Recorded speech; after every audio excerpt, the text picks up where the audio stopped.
and good afternoon or almost good evening. It's August 20th, second week of school, 4:06 p.m. and it's bargaining between Lake County Schools and LCEA.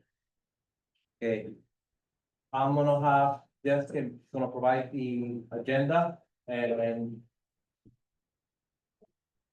in the agenda, you're gonna see all the articles in order, numerically ordered, but I may go, as I go through them, I may go in a different order. Okay?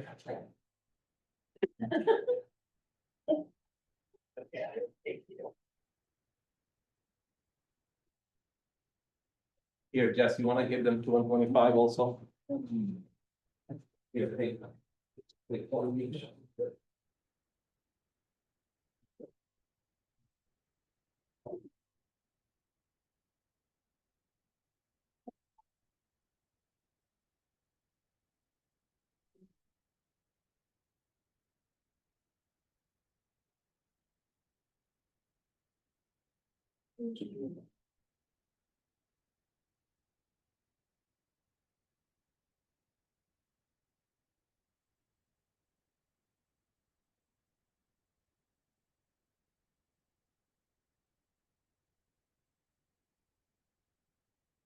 Okay. Everybody has a copy? Okay, this article, we started with the first meeting in bargaining and we've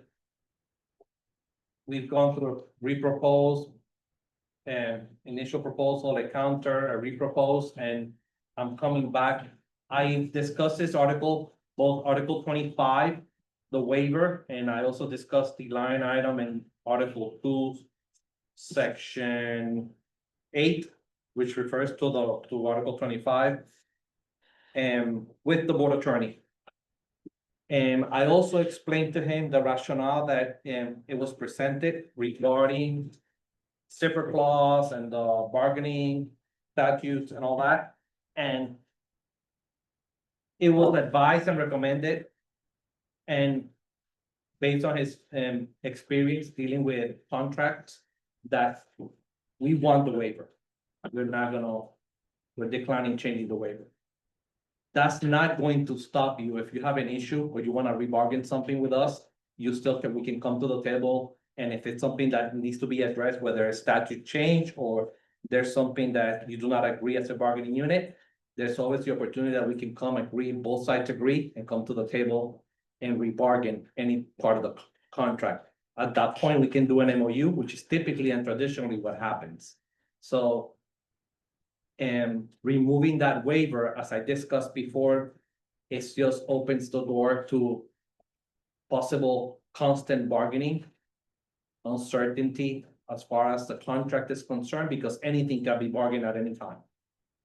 So, with that said, we declined that proposal to remove again waiver 20, Article 25. Was the maid crossed out there something that we had proposed or Wait, on which one? on section 8, article 2? On Article 2, you had requested. It's just the word maid crossed out. Maybe that's a mistake on my part. Let me look at my document.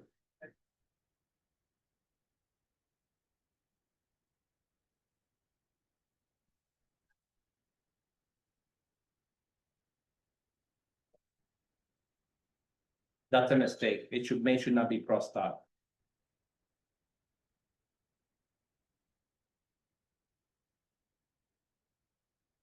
I apologize. I don't know how that happened. It might have been like when I was removing the strikeout, I did something. Can you make a note of that? Correct. I'll correct that article and resend you the file if you want without a problem, but there shouldn't be a strike through that way. So both section 8 and then article 25, the language has been added back exactly as is without any changes. Correct. I did not put it in green because obviously we need to be in agreement before I can change it into green. Okay. What I did leave it is in blue because it's basically I'm addressing that article from us because that's the requested change that you had. Section 8 only applies because it mentions the waiver article. So that's why I left it the way it was. And Article 25, I left it in blue because you have stricken the whole article.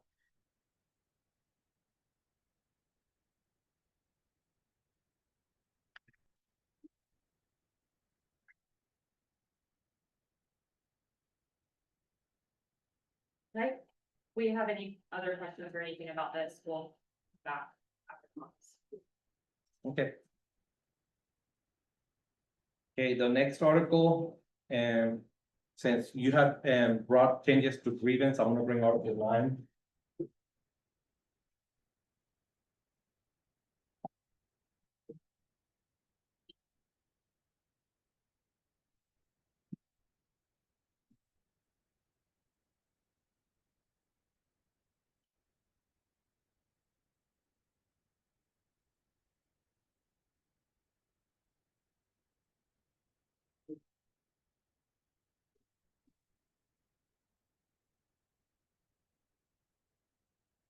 I know we haven't like proposed this or really talked about this officially, but I would love to propose that maybe we move away from the Roman numerals for the articles.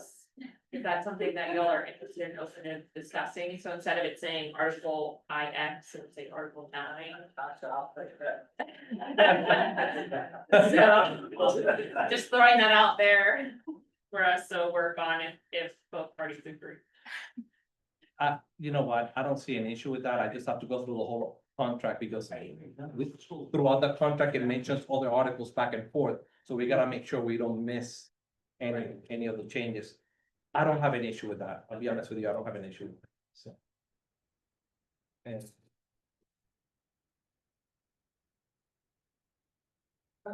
all right. So as I move through.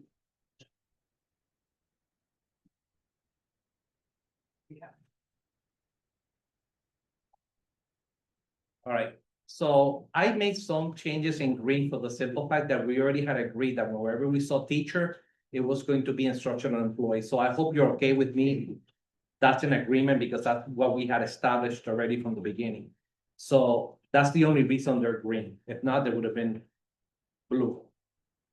So as you can see in section 2 definitions, it's just changing that to instructional employee. I scroll down to the second page. At the top, you have instructional. It had the word employee, so I've just added the word instructional in front. Removed the pronoun and added the words instructional in front of employee. Okay. Section 5. Section 5 is removing the pronoun and moving and putting the word instructional in front of employee.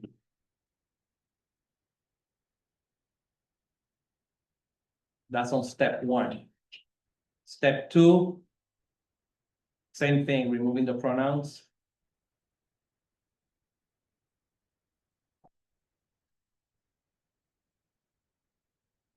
So if it's bold and underlined but crossed out entirely, then you're saying remove all of that. Correct. And the bold and underlined was maybe what we proposed before? No, that's what I'm proposing. Blue is blue, it's me. I'm taking the his. You have proposed there, I crossed it off, now Okay, it's so up. that's what I was asking. And I changed it to blue because it was me making a correction over your proposed part. So. If you don't want me to change the color, let me know and I'll stop. No, that's, Because fine. since it's me making the change, I needed to show you that I'm crossing it. yes, And I don't wanna leave it in black because then it says that you crossed it and I just, right, this color thing gets confusing as you know. Through the, but thank you. Okay. That's helpful. so, that's what I did in that step 2. Step 3, I recall when you guys brought, when this article was brought up for change, it was proposed that we also add the American Arbitration Association.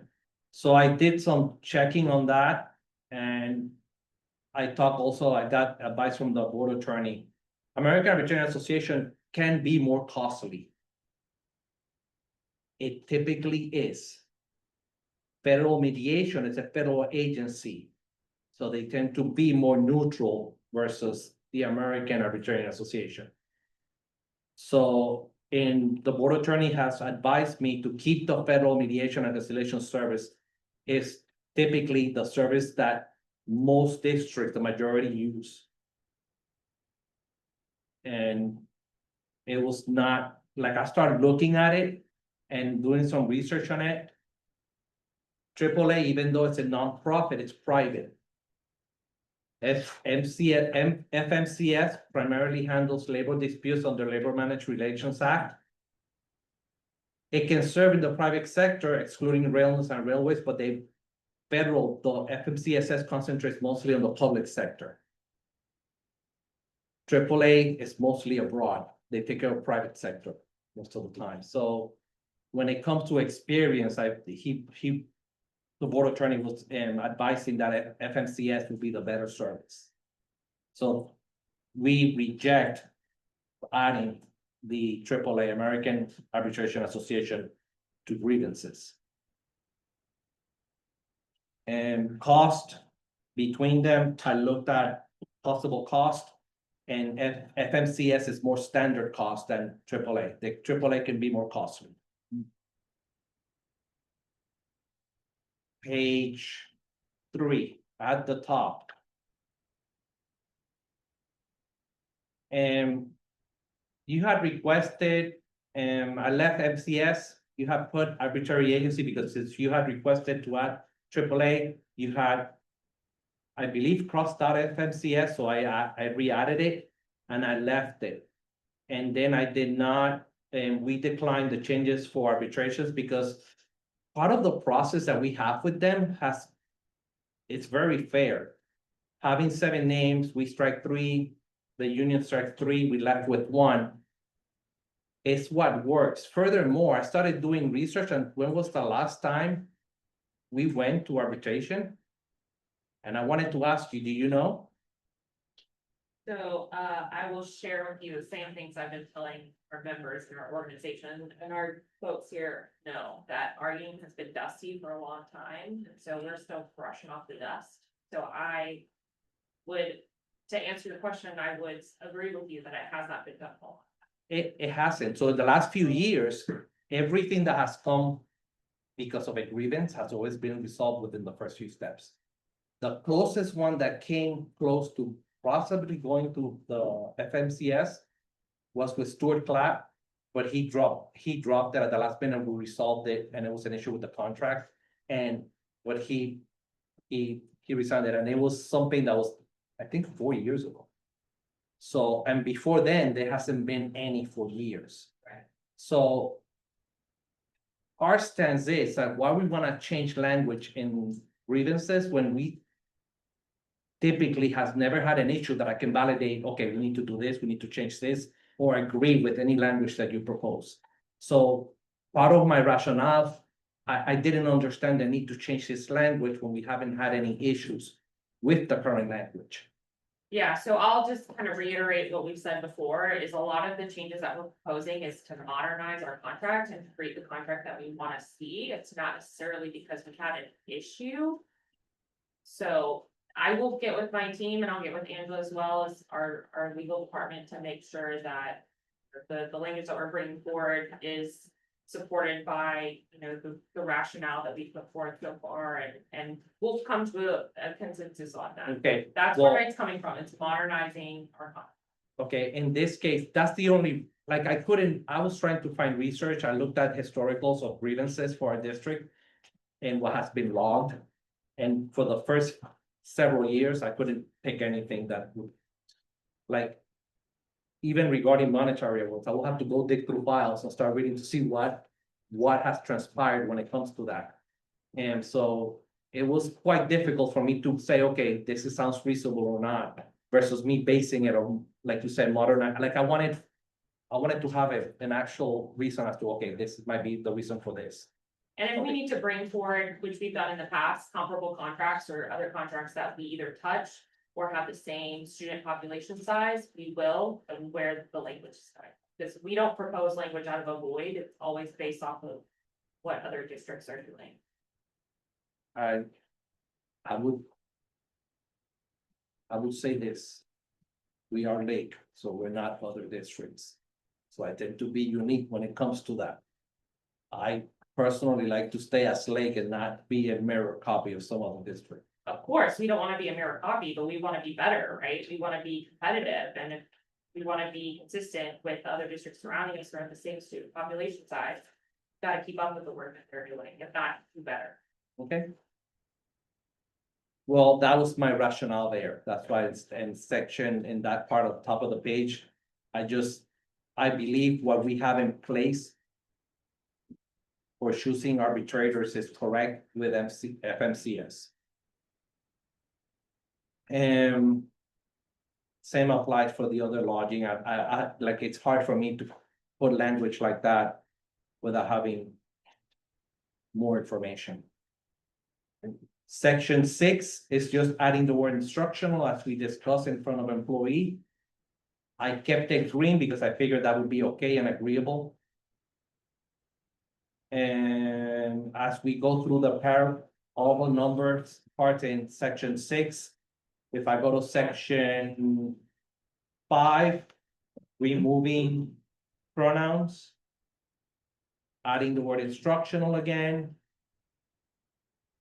Moving down the page, same thing, you can see removing pronouns. And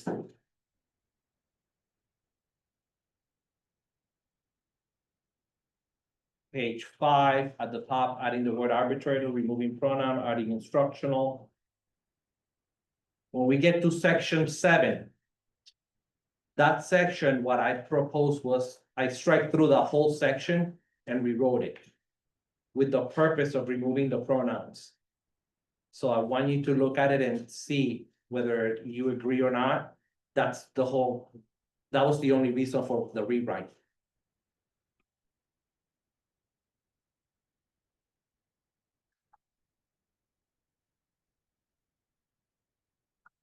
B, change the pronoun.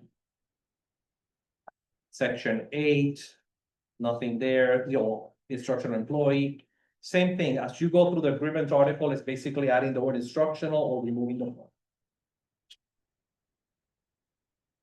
And last page, I believe that was an incorrect thing. It had on the last sentence, such matters will be dealt with under the procedure contained in Article 13. Well, guess what? Notwithstanding with provisions of matters involving renewal or non-renewal of contracts, Article 13 is evaluations. So that is the wrong article. So I changed it to Article 15. What I anticipated is that you want me to put 1.5 there.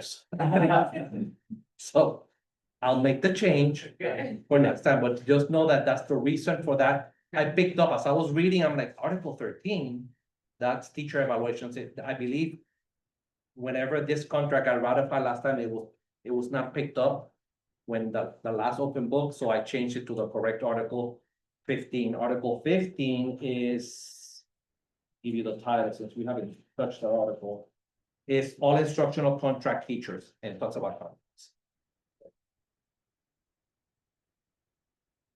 And the other little note that I have is possibly I can add the title of the article within the sentence. But other than that, I just corrected the article. That's grievances, Article 9. Let's go to Article 8, discipline.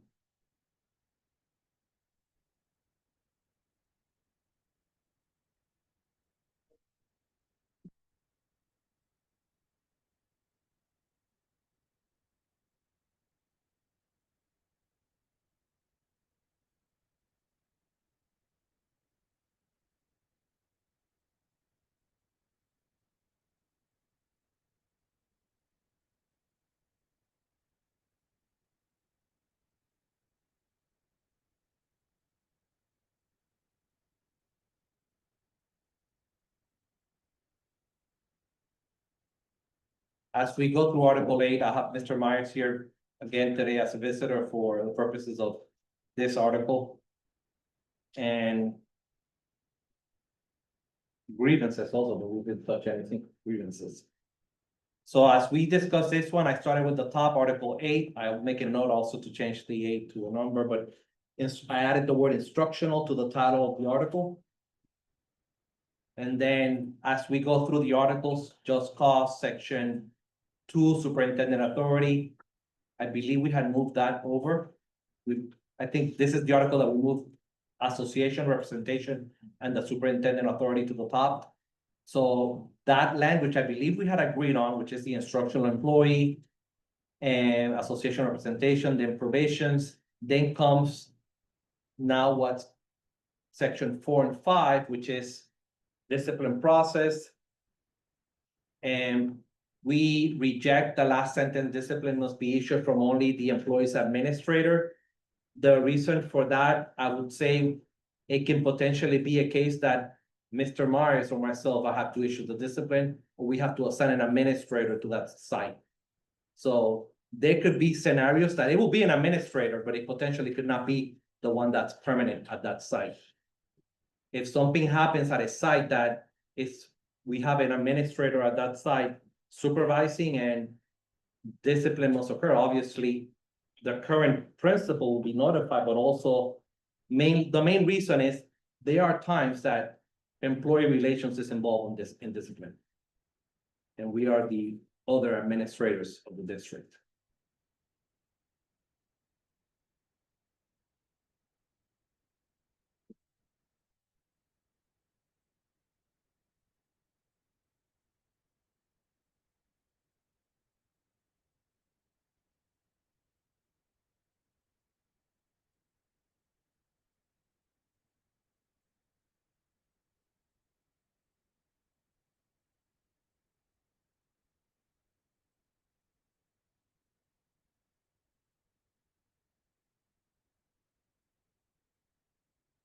Next page, we have, obviously the green is, we had agreed, I believe, on the words, I couldn't remember, so I left it green. I want you to correct me. I thought we agreed on the 3 misconduct, infraction, or offenses.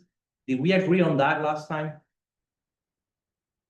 Looking now, You have proposed to take the word offenses, but we said that some things are actually right, level of offenses. We added misconduct and, or taking away the word, and some of them are infractions, so we typically left all 3 of them as a low, middle, high type scenario. yes, yeah. Covers everything pretty much. But if I was mistaken with that, obviously we can come back to it. I believe the last time we spoke, you were okay with those 3 words. So I will double check with my team, but I believe we would be okay moving in that direction. But Yeah, because I didn't want to misspeak. no, it's fine. It's just from another section that we had the infractions removed. So. And progressive discipline should be followed except in cases where the course of conduct or the severity of the infraction justifies otherwise. Unusual circumstances may justify suspension with pay. We decline that language and discipline forms may be found in the appendix. We added that language there because it was in another part or in another part of the contract, so we made sure that we had it there.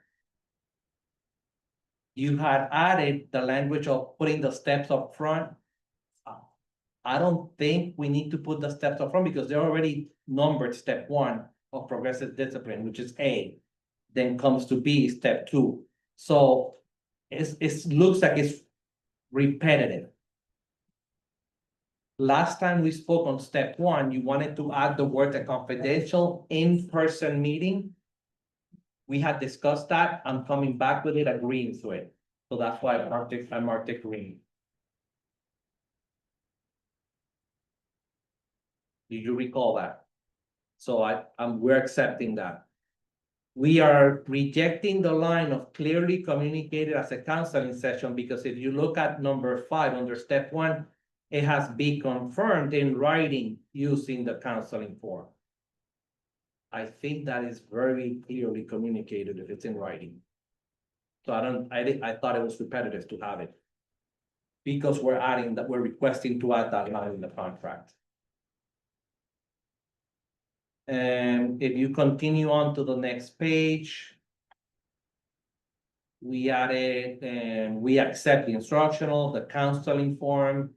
A copy of the completed counseling form will be given to the instructional employee, period.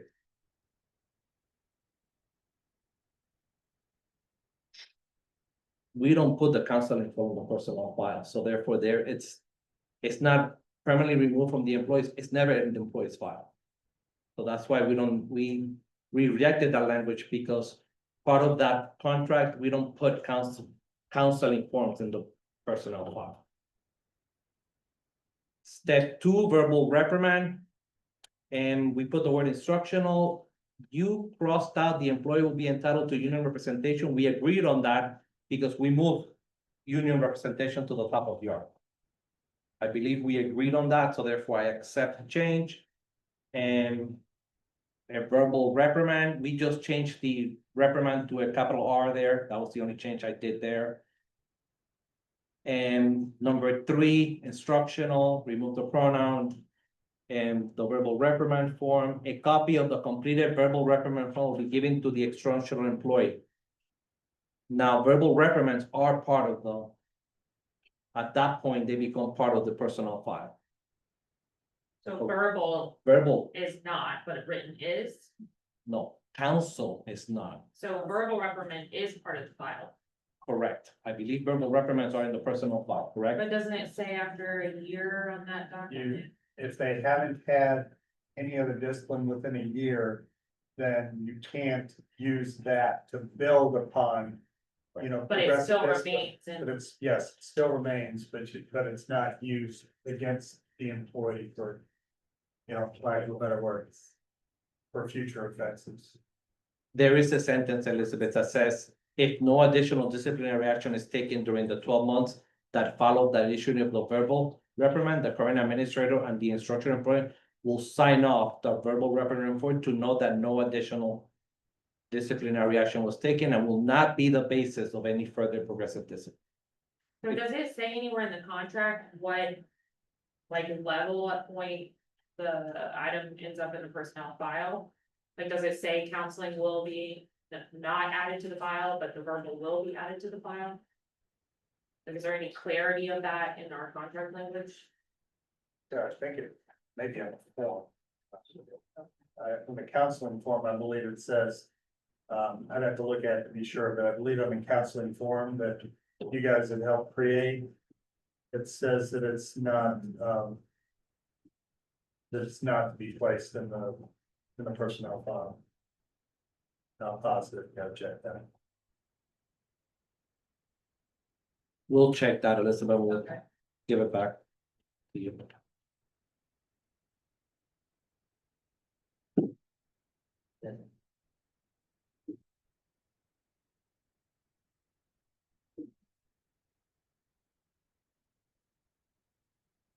It does say it on our website that it won't be.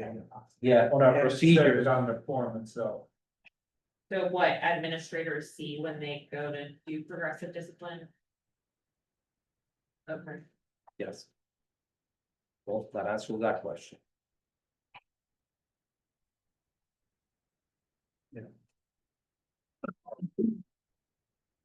Elizabeth, just to be, I'm sorry, No, no, to be clear, on the form itself, the counseling form, it says at the bottom, this document will be provided to the employee and retained in-house by the school department administrator. Keep on record, counseling documentation will not be placed in the employee's personnel file.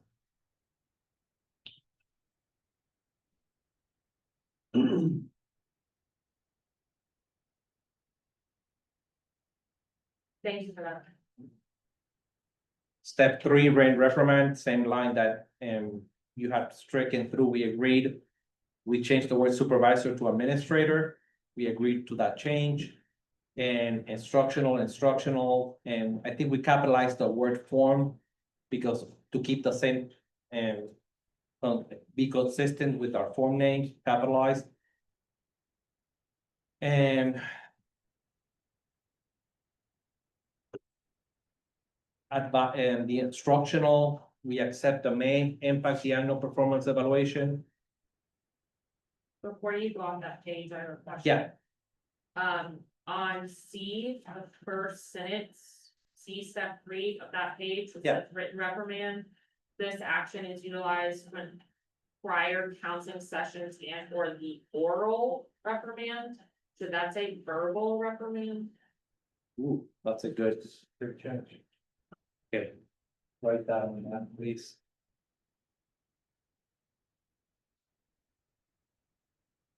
I will not take that and make that change to verbal. Verbal.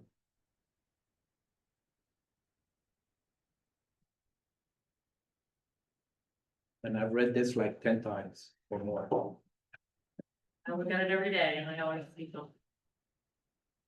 And next page, 7, instructional. Remove pronoun, capitalized brain reprimand. Instructional. You had, the union had requested that sentence to be stricken through, accept that. And suspension pending investigation, instructional, same language. I believe we had agreed on an in-person meeting with documentation is required. We have a pre-termination meeting, so that meeting is happening. So that's why I believe the last way that I recall it is that we agreed because there was a meeting already taking place for this. If you look on the next page, it talks about it. Prior to taking formal termination, employee relations must confirm has received, this procedure requires a pre-termination meeting, so therefore it's in language already.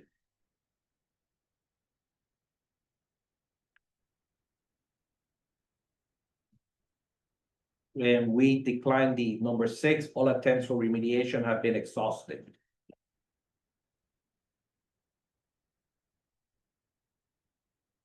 They are cases that you cannot remediate.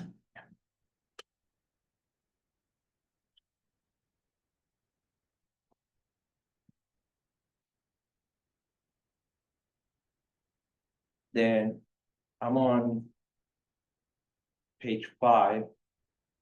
And allegations. I think we had crossed over charges and put allegations of misconduct, infractions, or offense. So we stuck with that same language throughout the contract when it came to discipline. Instructional, misconduct, and then you have all the bullet points with the same wording. Misconduct, infraction, or offense. And the word instruction. Number G. The employee shall review and acknowledge. The green is what we accept. The blue is where we made some changes to the language. And we declined the 2 work dates. The employee can review, acknowledge any discipline, sign discipline forms with the understanding that such signature merely signifies receipt and does not necessarily indicate agreement with its contents or add additional information to the investigation. We agreed to that as needed. And we added that we don't restrict the days because there's an employee that may take more than 2 days to write a comment or have a question.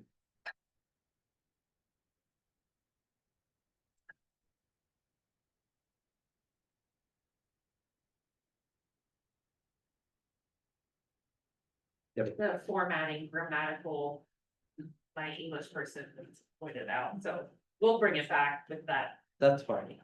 Just, I apologize. I'm ELL, so you know,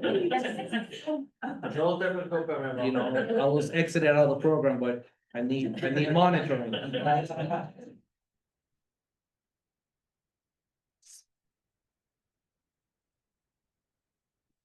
Mira, yo tengo el mismo problema que en español.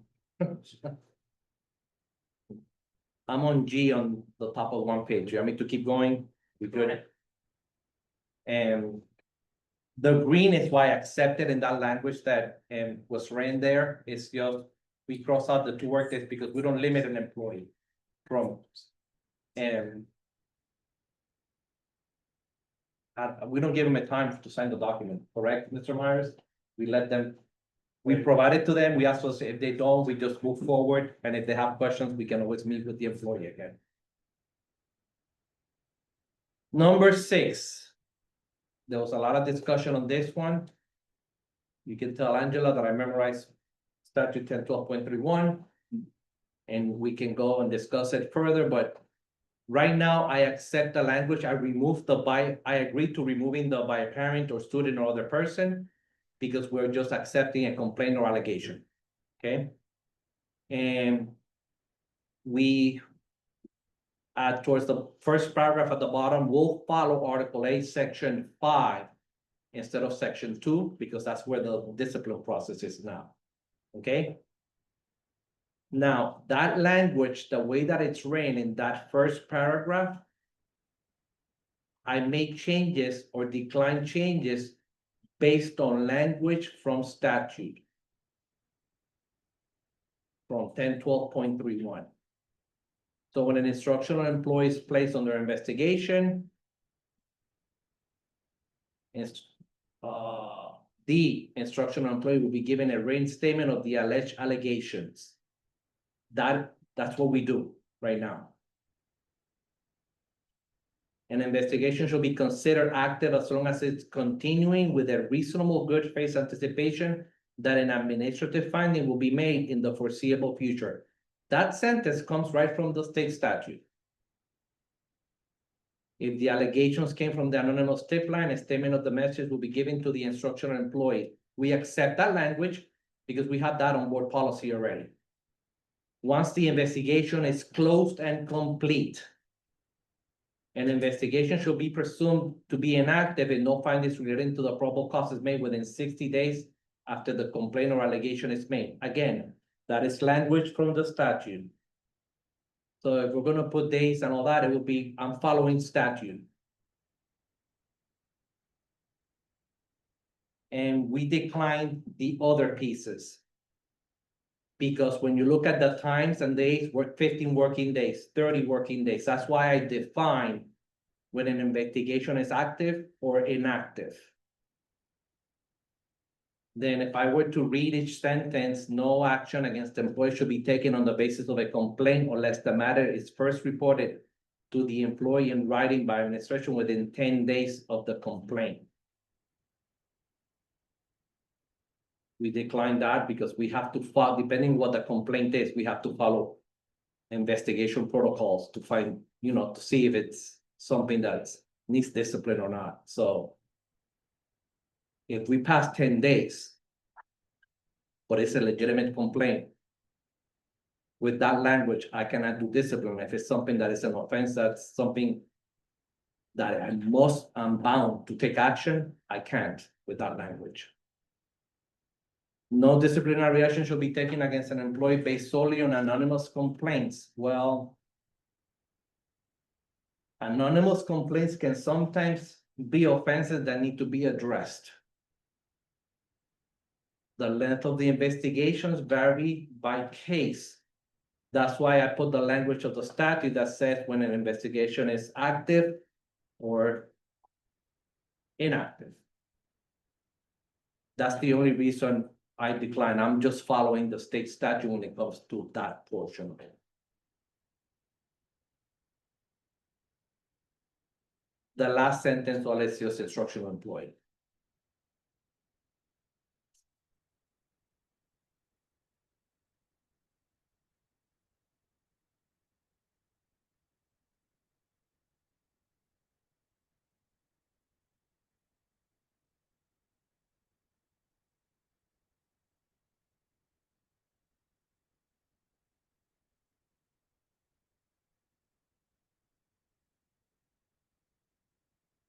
That's Article 8.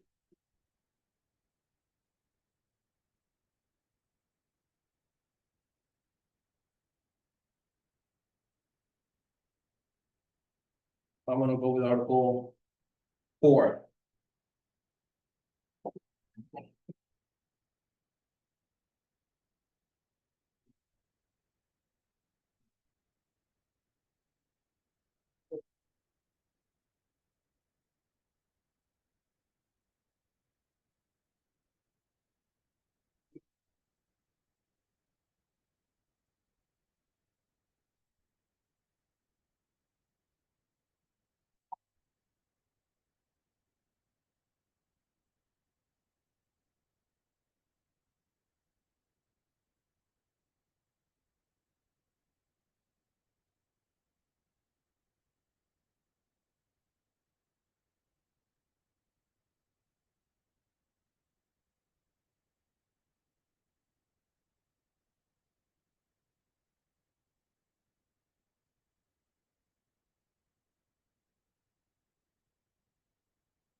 Okay.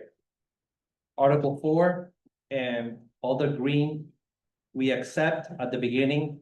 I believe this article's coming back in lieu of email section and section 5 courier system. I did more research on this, and I will be honest, and I'll tell you, generally across the state, email is considered a management right. Meaning it's used and governed by the district policy. If that is our policy, what we have in contract, that is we can limit it, not limit it, it's up to us. I understand that.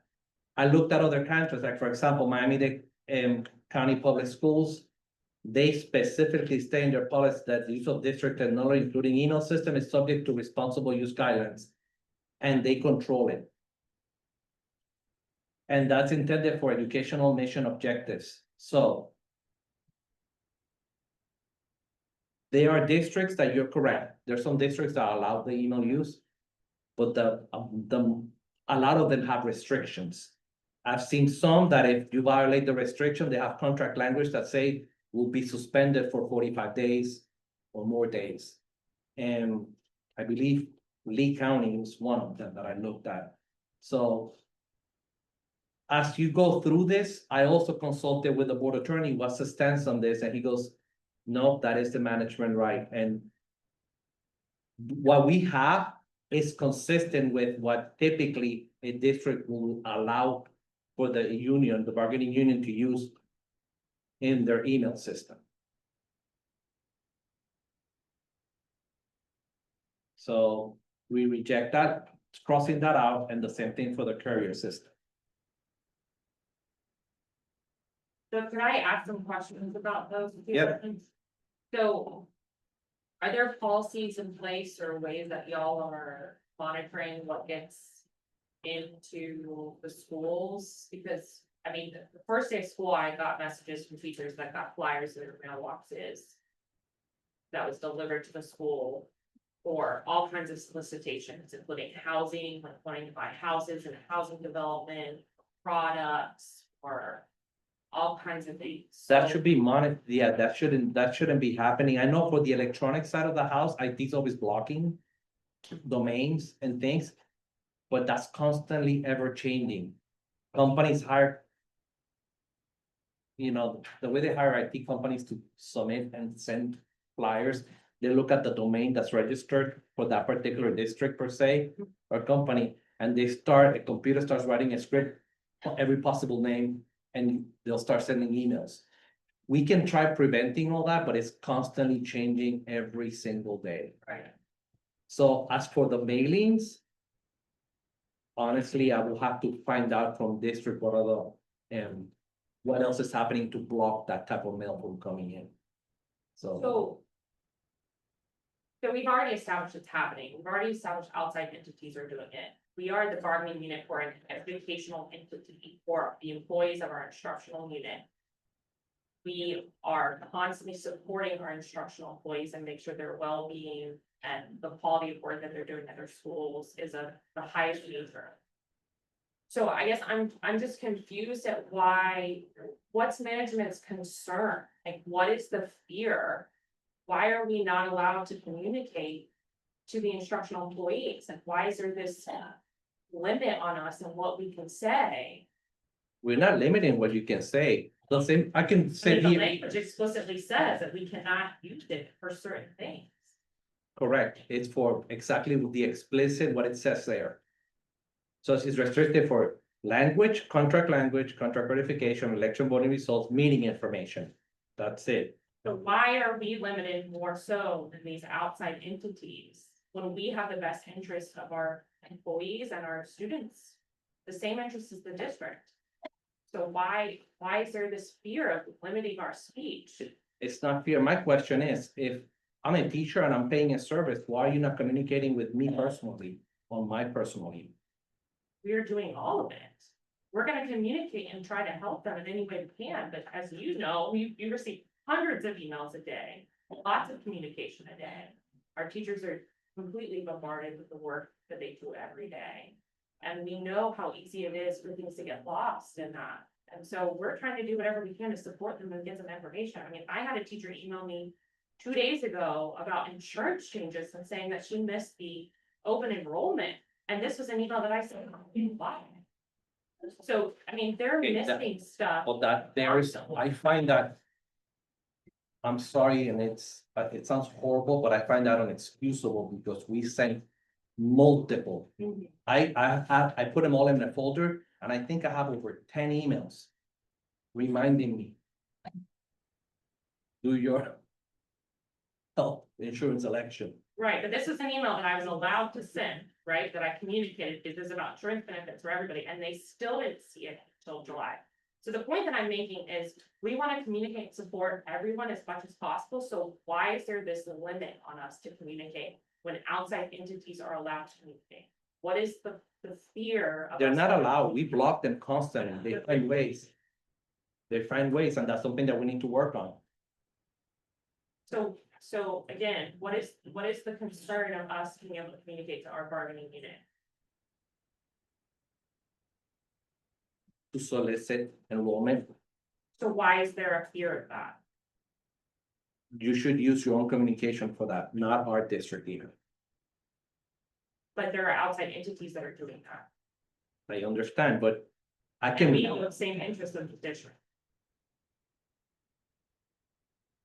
it's our prerogative to decide whether or not. So I'm just being honest. Well, we'll come back after this, if we need.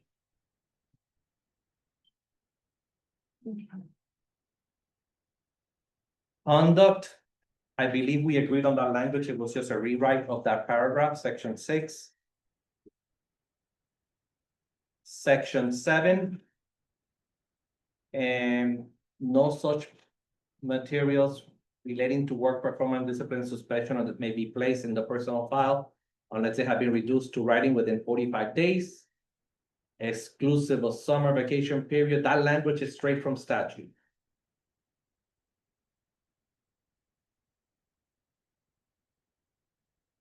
Number 3, again, same as above, the actual proposed language, the green we accept.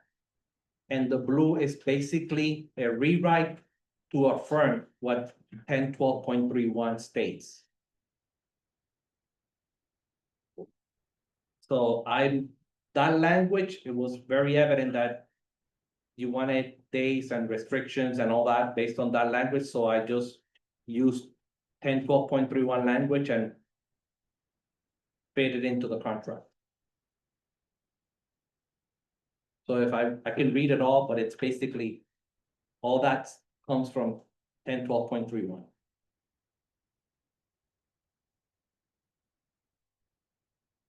If it's crossed out, it's because that was a proposed language that you had, and I was just doing the rewrite.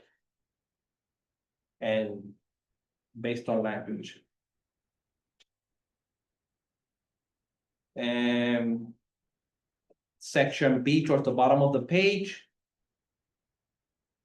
We accept that language.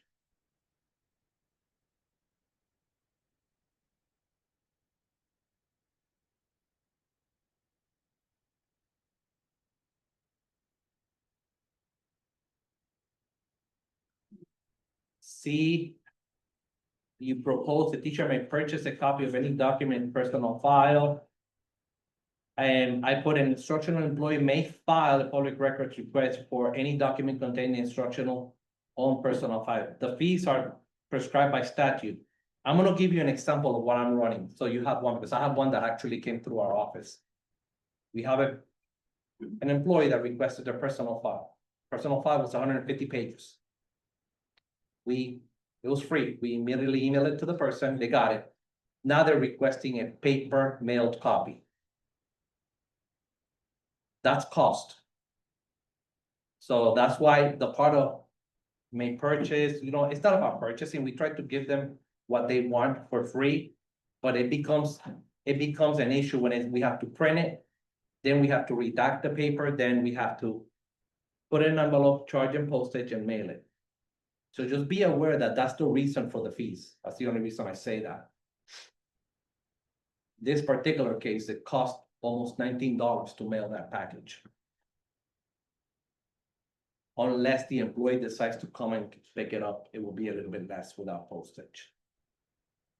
Section 8, I believe we had agreed on that. It was just a rewrite of that section, so that's why it's green. I did not know if we agreed on caseloads or not. I just left it the way it was. I didn't do any other changes to that, but I left it with the same notion of what we discussed before. Section 11. We accept the word corrective conversations. I recall that we had a different wording there and we proposed different language. We accept that. Should be conducted in a manner that will maintain professional courtesy and a location that is private. We decline that not in the presence of district employees, students, parents, or other visitors, because technically there can be two administrators in the meeting or a witness to something that happened. Or even the person might want union representation, so it's gonna be a private setting. But there can be other personnel involved. Section 12, we added, oh, I forgot to underline that, instructional employee, the new cross-out teacher, and I just put instructional employee orientation. That should be green because that's typically what we agree on.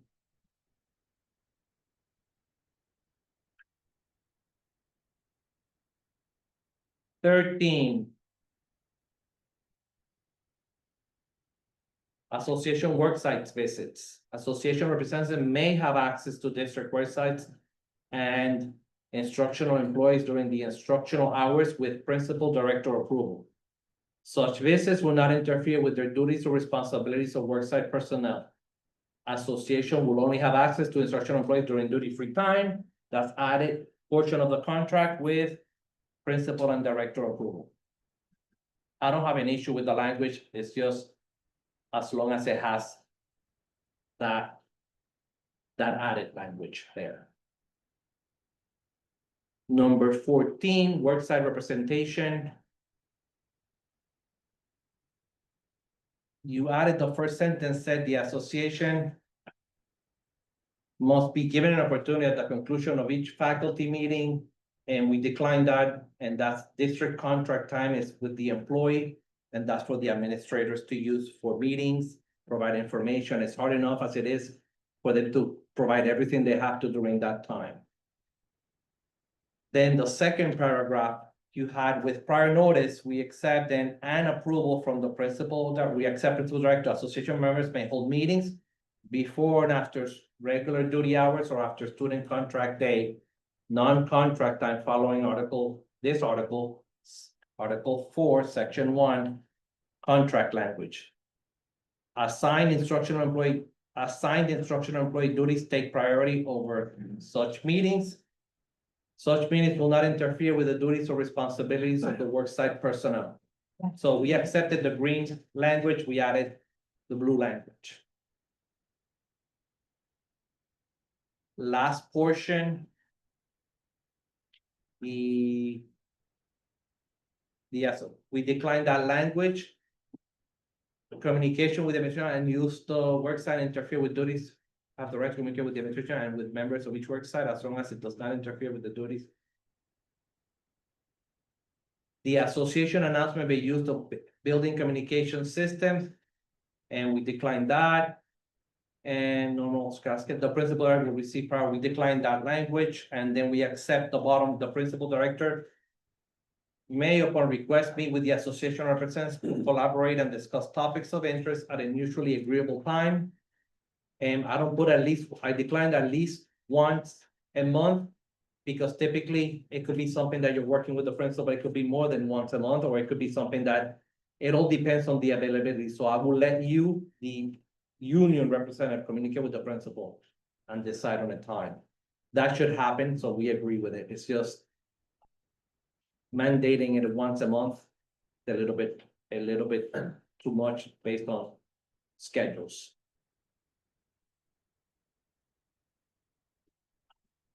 That is Article 4.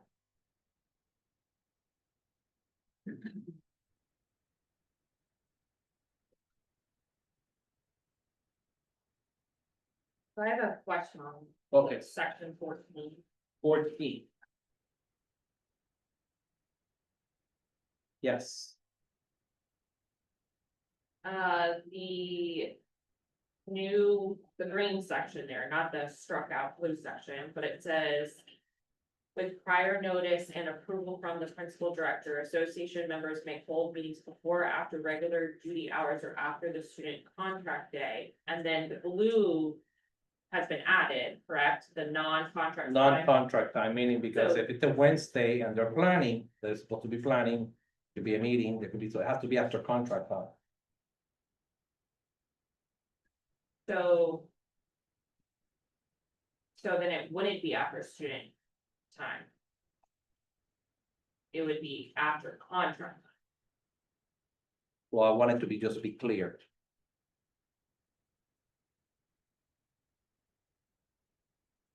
That's, well, I'm asking for clarity, so you're saying only after contract time. So not even if the principal says the bug man's here, If that's the case, if you get principal approval, that would be okay, but that would be a principal decision.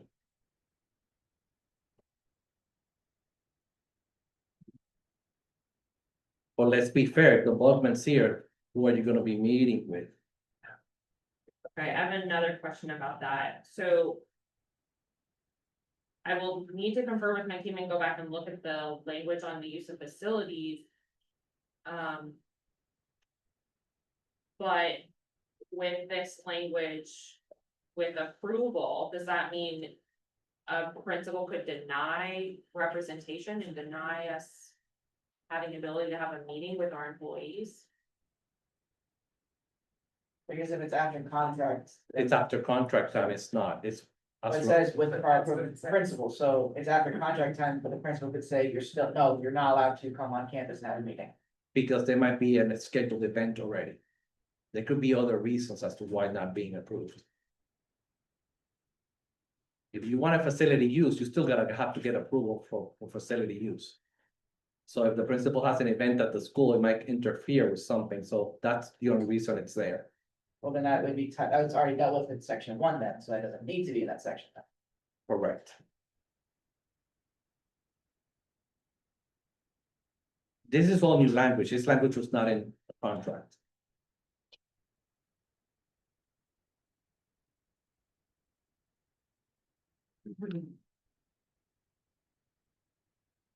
I'll be honest with you, we don't have an issue with you meeting in the school facilities.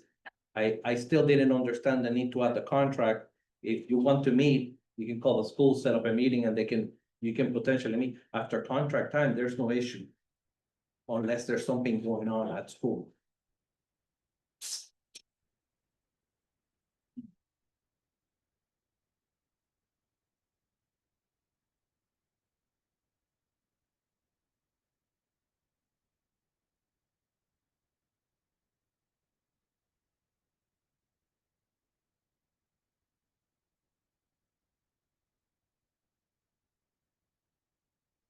Okay, I think we'll. We will look at this further in caucus. Okay. I'm gonna go with 17 years.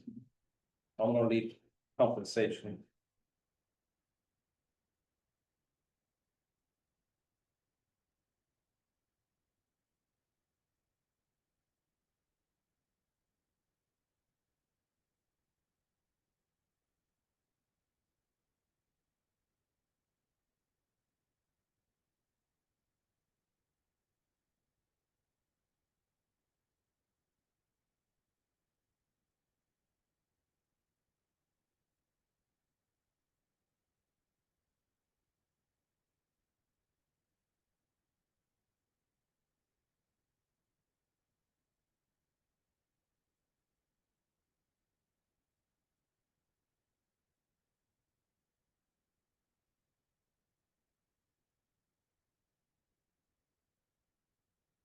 Okay. You had moved reassignments to section 2, we accept that, we accept the communication of the transfer. Period. Will be provided 5 working days before the transfer period opens, we accept that. I believe we do that because we send an email to all instructional employees. All job vacancies must be posted for the entire transfer period. And then we also accept the language of if additional jobs are posted during the transfer period, these new jobs will be extended to allow for a 5-day internal transfer period. So I believe you had expressed that if a person posted something, if an administrator posted something on Thursday of the transfer period, you want that job to at least have 5 days. We agreed to that language, so, I just reworded it, did not accept the posting for the, but it's basically in a sense accepting that. And I declined and rewrote that section, and I'm gonna talk a little bit about it. During this time period, human resources should provide a list of job postings and a list of non-reappointment educators eligible for reemployment. The job postings are in the ATS. They're there. You can go look at them at any time because we post them. The non-reappointment educators eligible, and there was a request made that you made for that list during that time. And after that period of time, I want you to understand there is no such record that's done manually. It's a working document that happens electronically with every school. And as the principals are talking to every teacher, reappointing teachers, planning for the next school year. When that document gets sent to HR, then the teachers at one point will sign a roster. That roster document gets sent to HR, and then we start a process. That's a reappointed document for with their initials. It's not something that I can pick up fast. For me to give you a list of non-reappointment teachers throughout the district, I have to halt HR, the whole entire department, stop hiring, stop doing everything, and they have to go school by school, line item by line item, looking at what teachers got reappointed or not, or waiting on the principal to have a meeting with that teacher, whatever it may be. It halts the whole department. I don't have an issue, we don't have an issue, the district doesn't have an issue providing that list. Just be aware, you can request the list, we will provide it. What I wanna be clear is that that's a ever evolving document. What I provide to you at one time, it's gonna be incomplete or incorrect the next day, the following day, because teachers are applying for jobs. Principals are making changes to their reappointment. It changes constantly, even to the point that when we put the board doc on the last board meeting in June, the reappointment roster and the non-reappointment, that changes by date. So it is not something that is feasible, but I'm not saying that I'm not agreeing to the language. I don't mind providing that, but there has to be a clear understanding that it's not something that I can provide you. Transfer period started, and it's Tuesday, give me the list. We can't. It's an undue hardship on the department for it to stop doing all that. So that's why we changed the language. You may file public record requests. And we will give you all the worksite administrators. You can request that at any time. I can give you that immediately. Questions on that? At this time. Kiana, did I express that correctly? I mean, it's pretty much. Yeah. Voluntary transfers we accept, and involuntary transfers. Such transfers shall not be done in a punitive manner. If we decline that, and the only reason is because what's punitive to you, it might be different definition to the next person. So what's punitive? So it's not something that we can establish. When we look at involuntary transfers, we look at certifications, we look at vacancy, we look at what's best for the employee when we transfer them. So we looked at different scenarios. And it points back, if we need to do an involuntary transfer, it's because back to section 1, the superintendent has the authority to transfer instructional employees within the system, basically based on needs. So those employees transferred by the superintendent or designee should be provided notification in writing, correct? We just declined informal prior to the transfer. We will provide the writing.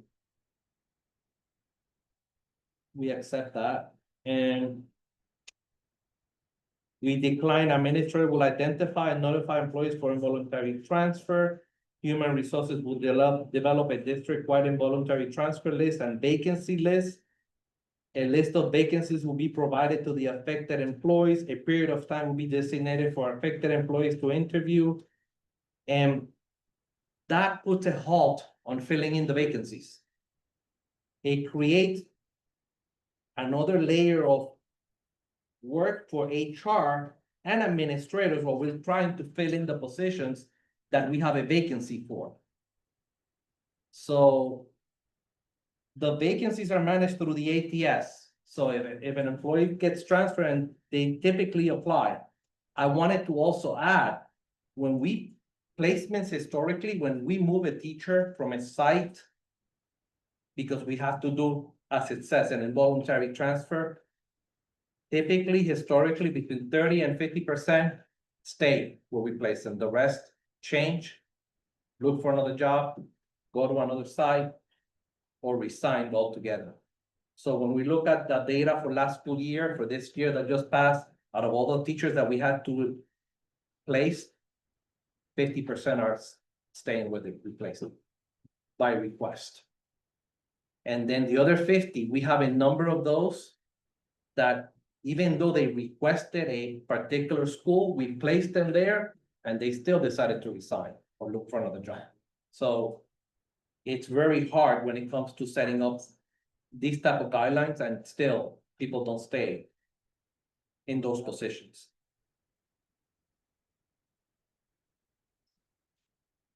If vacancies exist for which the employee is certified or qualified, they should be offered a position prior to the assignment of other voluntary transfers.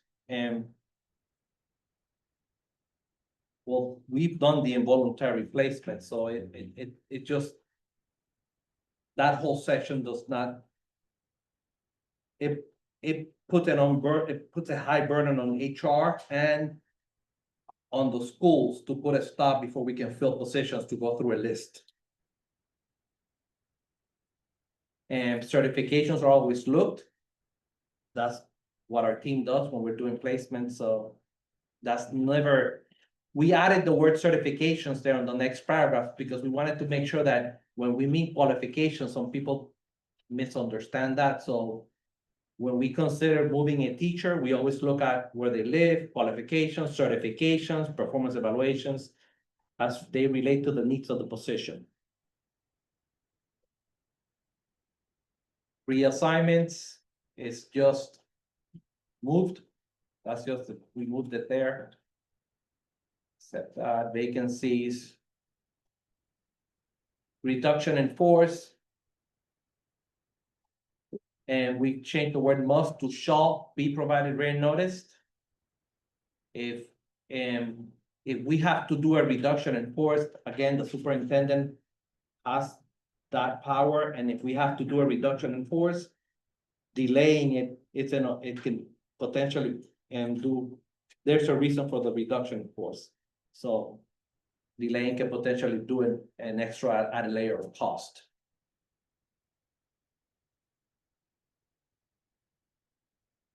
Now, the section for performance evaluations,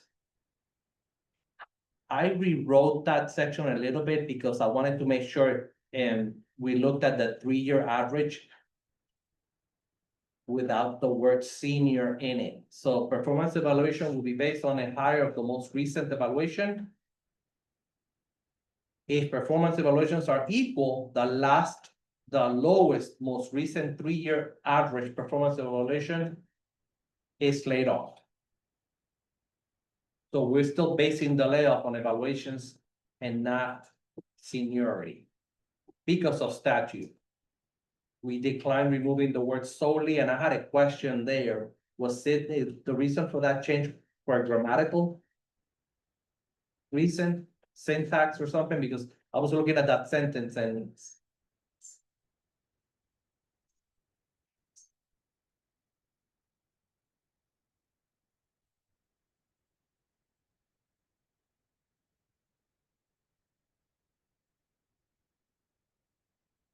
I declined adding the word solely, and I just left it the sentence the way it was with the word upon. But if was the reason for the word solely on meaning to correct the meaning of the sentence?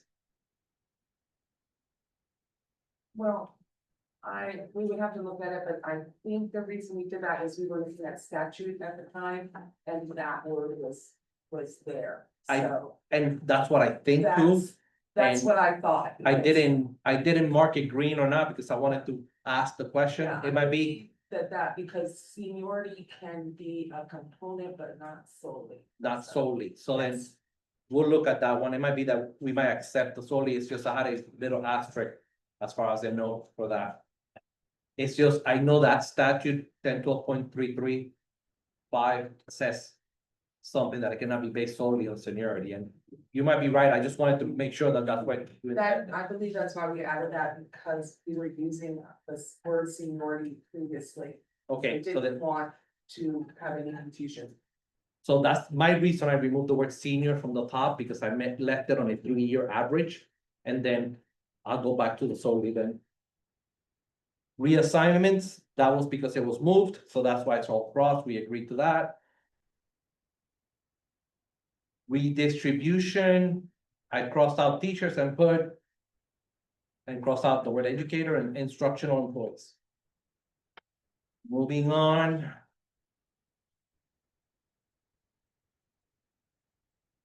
This one is where the math kicks in.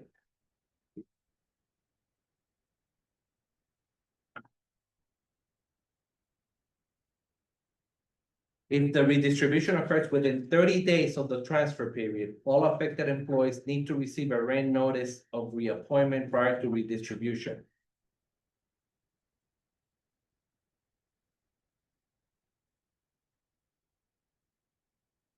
That enrollment needs is what determines budget, which determines allocation, so that we decline.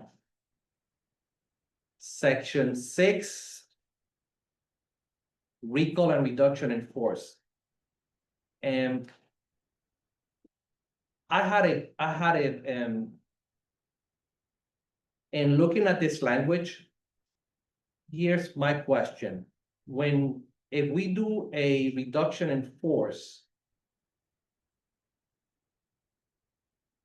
First of all, putting a recall and doing. Subject grade level, fully approved, reduction in force. In inverse order, that may be that where the allocations are may not be where the people are certified in, or the level of certification, depending on the grade level they teach. So that could be a hardship already as it is.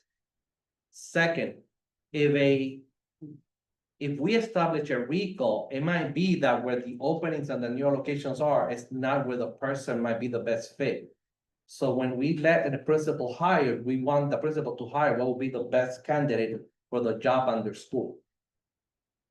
It puts priority on applicants versus current employees. If there's an employee that wants to transfer to a better position because it's closer to home, because it's an area that they would like to teach, that puts priority on the applicant recall versus the current employee. So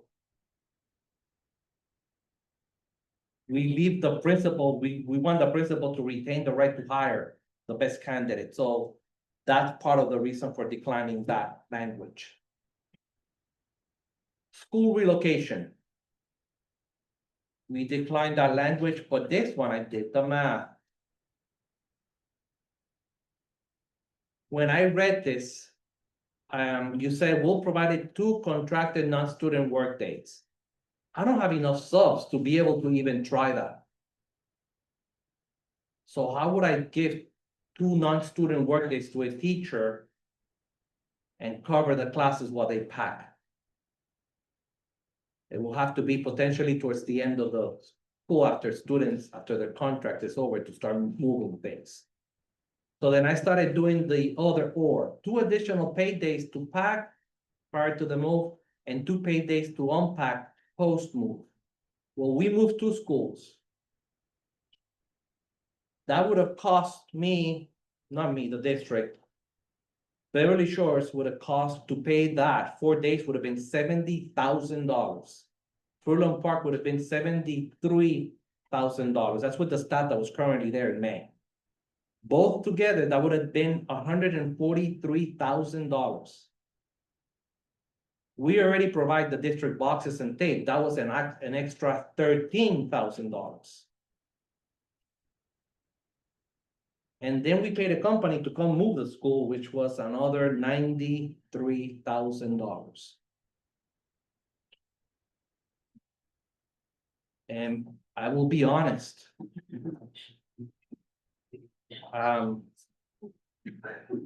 I was there when Mr. Ward presented the budget. We can afford that. Logistically, we can now. We paid for the boxes and tape. Even there is language in this contract that when I move a teacher involuntarily, the district assists with moving stuff if we have to move the teacher. We have language. We've always provided supplies for the teacher to move. Boxes, tape, whenever it's needed. So I'm just giving you an estimated cost of what it is to put this language in effect and be able to pay the teachers those 4 days to do this. Aside that I have to pay a company next year about $45,000 to move Beverly Shores back. Could you explain that? What do you mean you're paying a company to move this? There was a company that was hired to come move the school, What does that mean exactly? the movers. All of the boxes and all of the equipment that we had to. So basically the teachers pack everything, custodial staff packed everything, and then the company just moved it from one place to the next.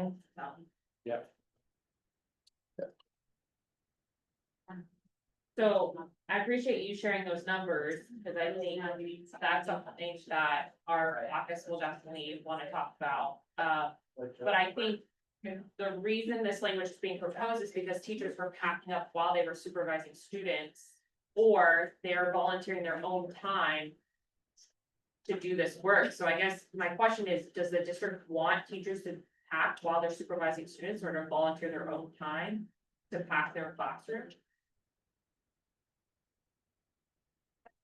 Can I say something? So basically, at the end of the school year, teachers are packing their own things anyway. And so as far as everything, like as far as our school, and I can't speak for any other school, but teachers packed their things. If I made an announcement, if anyone needed assistance, I had my custodians in there. I was packing nonstop from morning to night. So, you know, they had the availability of TAs assisting with them. My custodians, I made an announcement every single morning. If you have any needs for assistance in packing, please let us know. And I distributed out my custodians to assist and help. I appreciate you sharing that context, and I'm glad to hear that the contract language is followed and they're getting the materials they need and they're getting the support they need to pack things. But I think packing the classroom for the end of the school year is very different than packing the classroom and move facilities. So I think that's the concern that we have anytime there's a school opening or you're changing facilities, or there's an emergency where you have to close down a whole building. That's what we're talking about with this language here.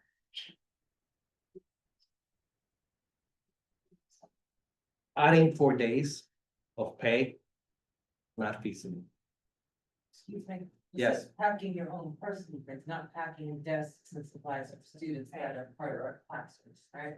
That was never, yes. they Right, didn't so have like to if I pack. have my own personal things, then Yeah. that's fine, but you're not asking people to pack up like the dictionaries, the books, the supplies for school. If there were things that were left over in classrooms that needed to be removed, all they had to do was email either myself or answer our call, you know, for help to remove those things. Because sometimes there's stuff in places you don't even think about it till it's time to Right, leave. you've been there a long And- time, yes, but you're not saying that. And Beverly Shores is now 20 years old. Correct. So, right, That's so clarification. absolutely.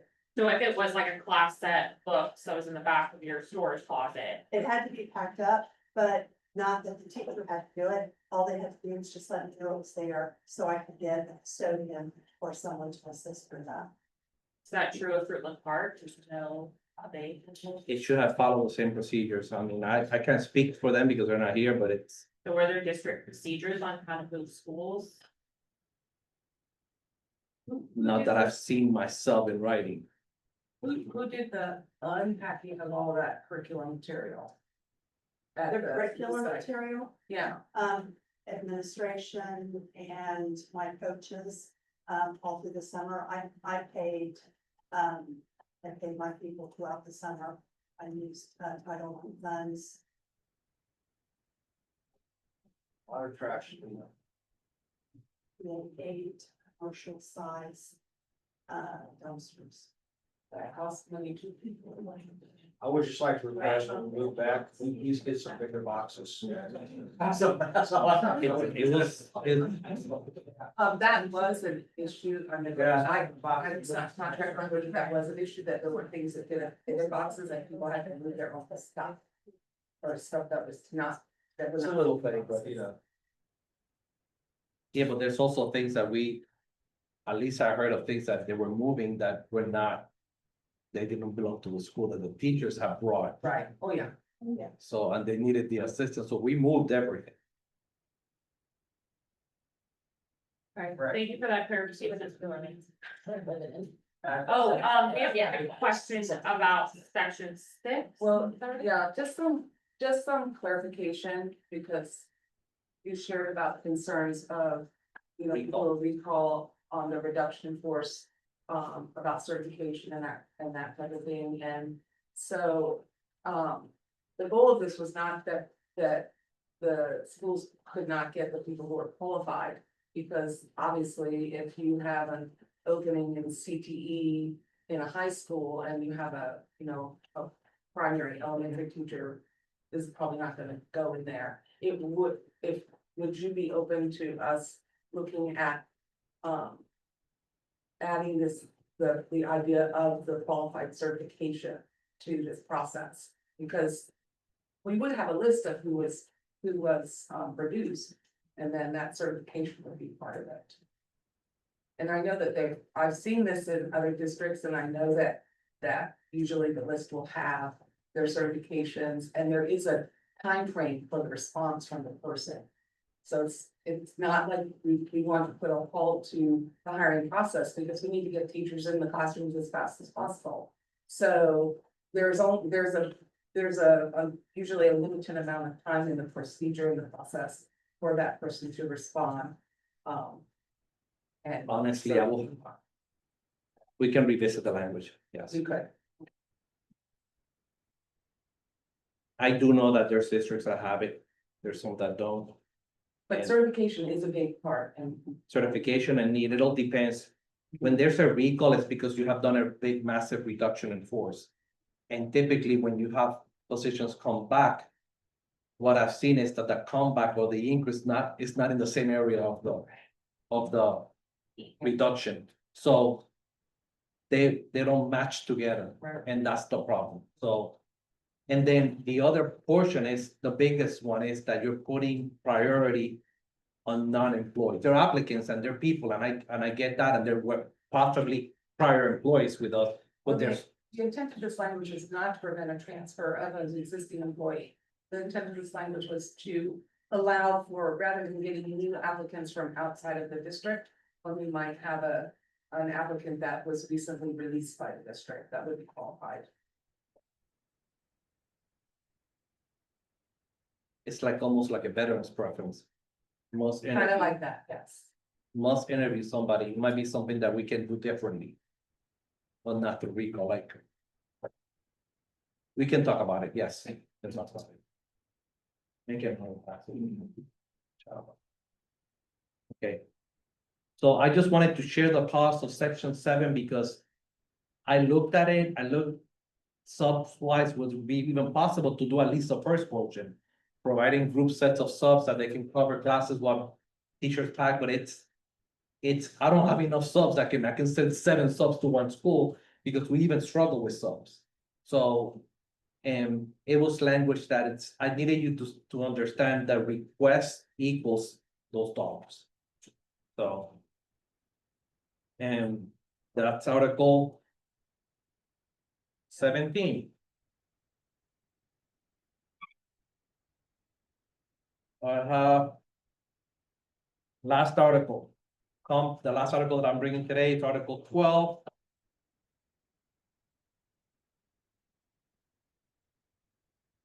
Most difficult article.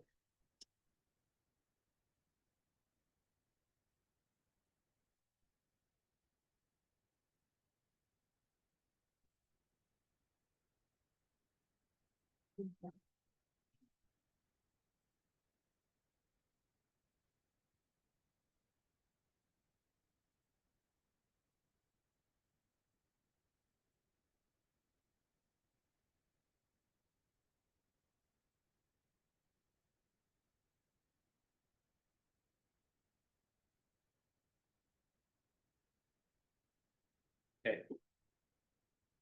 And looking at.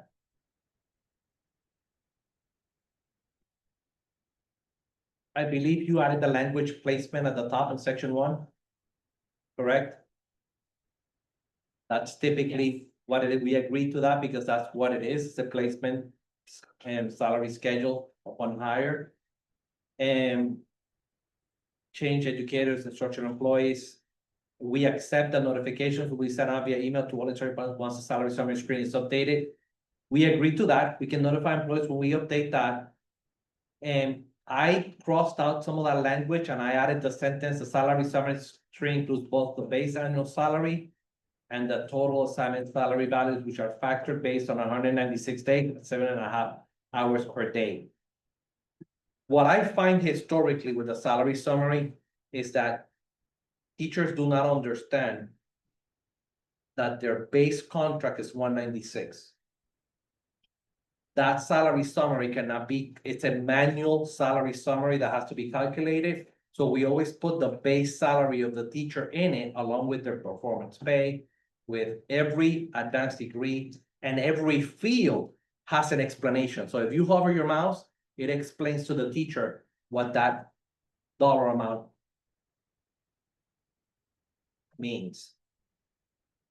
And the part that is hard is when teachers start doing extra duty, when they start doing supplements, grade level chair, team leader, and so on and so forth, their checks do not match the salary summary. It will never match.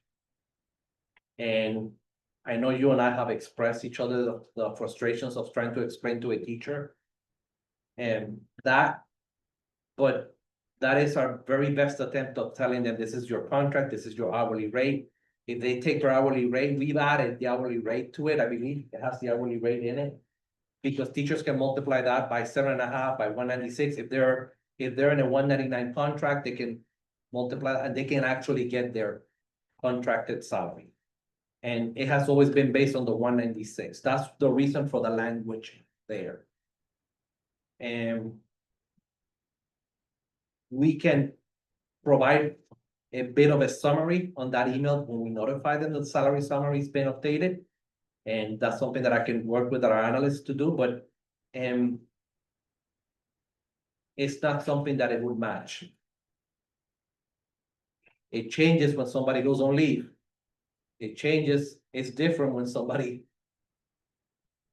gets hired later in the year, which we're gonna discuss the language that we requested to add. I think one of the, I mean, obviously, we've had lots of conversations about this, and I'm okay continuing that offline if necessary, but I think one of the pieces that was challenging in the past year, I would say last year, was looking at the degree differential piece. Some folks didn't see their degree differential in their pay, in the salary summary page, because we went away from that. The assignment had to match their degree and that extra allocation of money that was added to their pay, and when that was gone, and they were confused, I'm not getting my master's. No, but they're all getting their the ones that are getting their master's pay, they're put on a different table.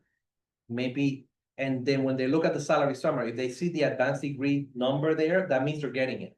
Right, but the problem was the top, you had one of the categories at the top that included the masters, and then the other one didn't include the masters, but included the performance pay. So it didn't include everything. There wasn't one box that included Right, because- everything. Correct, because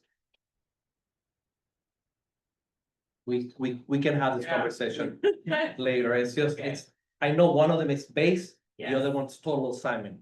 And the base always includes the advanced degree. The other one includes the performance pay with everything. And so then people were confused, like, what is my actual total overall, the performance pay, the masters, everything? We can look at the definitions of each cell and see if we can come up with a middle ground, but Okay. it's something that It's pretty informative. It has everything and it will never match to the T because the way Skyward runs paychecks, taxes, everybody is different, so it never matches. So, but it comes pretty close to it. I have a question. Yeah. So getting the advanced degrees, example, some members, they go and they get a degree in education in a very specific field, when they find out, no, to go ahead and get credit for it, you gotta take extra classes. Even if it's through an accredited university, so it's like, we have the degree, it's there, but now we find out we have to take more college classes later, is there? We don't, Is that a county decision or is it a state? I would need a true example just to look at it. I mean, if you have a degree and you have a master's. And. The way we're paying the advanced degree is it must be aligned in the area of certification. DOE is the one that determines that, not us. DOE is the one, when we send the transcripts to them, they do a. They look at your transcript and if it matches what's required for that area of certification, Okay. they will. It's aligned, you can actually, it matches to the certificate and it be added, and that way you can get your advanced pay. Whether or not you gotta take courses or additional courses, DOE is the one that sends a letter, that is never the county. Okay, that's what, I just wanna get there. That letter never comes from the county. Okay, thank you. So. Ms. Peterson, am I correct with that? As far as I know, Yeah. comes from the Usually state. they're the ones that dictate the additional coursework. They dictate all that, not us. Even if it's from, sorry, it's been a long day. Yeah. Even if it's from an accredited Florida institution that's already had their degree checked by the state, say this for this. Correct. Then you get that degree through a Florida institution, all of a sudden, well, sorry, you gotta take some more courses, and that's like. Why did I take this in the first place? Yeah, that's them, that's not us. Okay, all right. So that question will have to go directly to them. You will have to talk to them and figure out to why they're asking you to take, Okay, not you, like whoever, take that extra. okay, all right, thank you. Okay. We good to move on the Yes, please. section 2, placement credit, that's it, just we agree to that language. The same thing, section 3, we agree to that language. Section 4, we agree to that language. 5.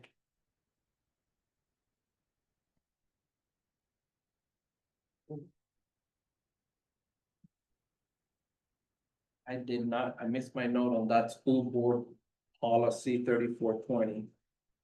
It's blue and I can't remember. Did you request to reject that language? Yes, I think the rationale is because school board policy changes, like the numbers change. And if state statute's already there, why do we need to reference the school board policy number? Okay, I'll make a note of that and I'll double check it. I shouldn't have an issue with that. I just need to make sure that that's what it is. And I couldn't find my notes on that, so. The other language we accept. And section 6. This is the part that you want a language that states when an employee gets paid. Starts the calendar year at a different date, correct? So if you look at the language, it starts with the fraction of 1/196. So I wanted to keep that language when I explained it. So then I accept your language, any instructional employee that starts the first working day after the beginning of the instruction. Will be paid at a daily rate of 1/196 of the annual salary applicable. In the remaining 196-day contract year. I just wanted to keep for consistency the language with the fraction. If you want us to change that to a different way, we can. We can't have it there, Yeah, there's a Pronoun. pronoun. so either one of us should accept There. that one. Their first workday. I'm In the missing. green. Any instructional employee that starts their first workday, no pronouns. Oh, any instructional employee that starts on, I should put the word on there. On the first workday. Oh, no, on. Yeah. No, What have the words, words? Yeah. it should be the, not there, it should be the word the. the first workday after the Yes. beginning. So take the IR, sorry, I apologize for that. I missed that. One.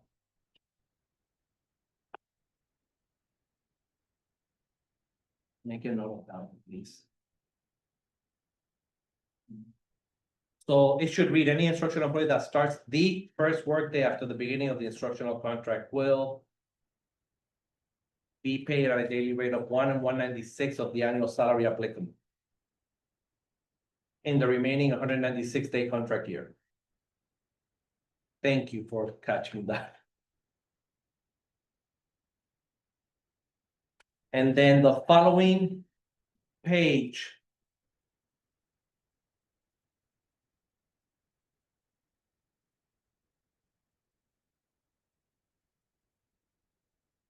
The only reason I rejected the one sentence, the board and association agreed to form a joint school calendar committee.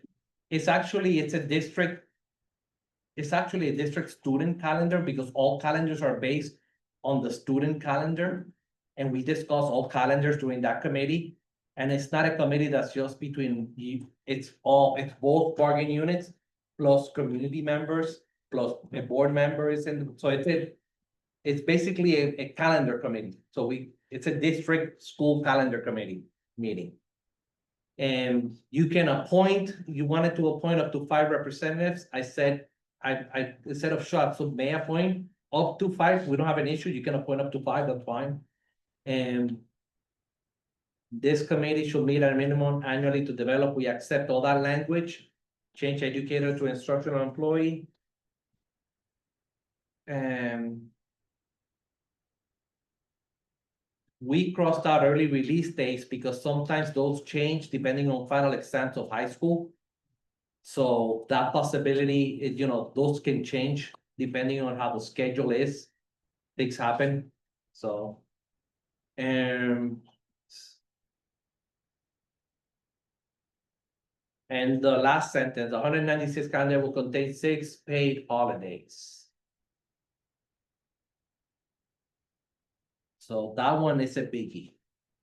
First, in order for us to have 6 paid holidays, the contract will have to change to 197 days. If we were to do that, the cost of that is $1,125,195 with current instructional employees. Where's the 43 cents? I have the cent, but I refuse to say them. That's it. I did that based on the export of all new employees that started the year currently in our schools. And Elizabeth, I say this, there's a saying that I've heard from you several times, clear is kind. I will be, in this case, I don't think I can be kind with this, but it's $1,123,000. We will check your numbers if we have to, but I'm sure it's. And I can provide you the data It's file. clear. I can provide you the data file to check, and that is the cost of a daily rate of all instructional personnel at this time during August. And that's with the new French rate of 22.29%. That's the cost. And I will leave it at that right now.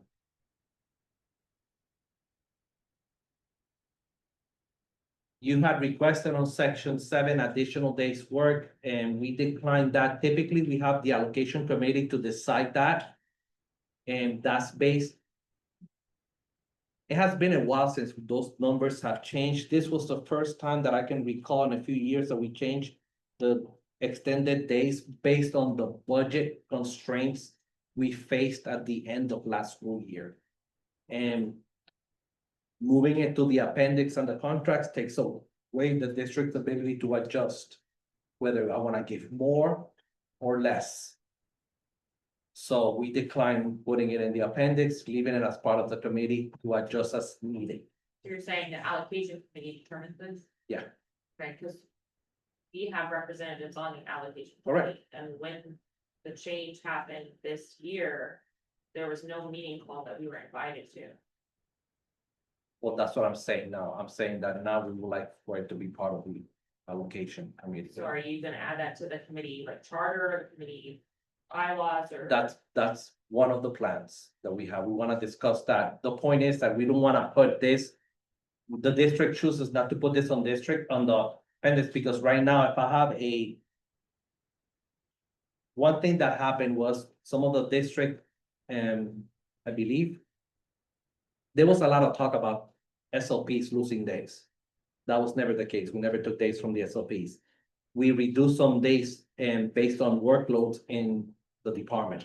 Staffing plan, that's where it came that we reduced some of the days. The department opted to do that to save budget versus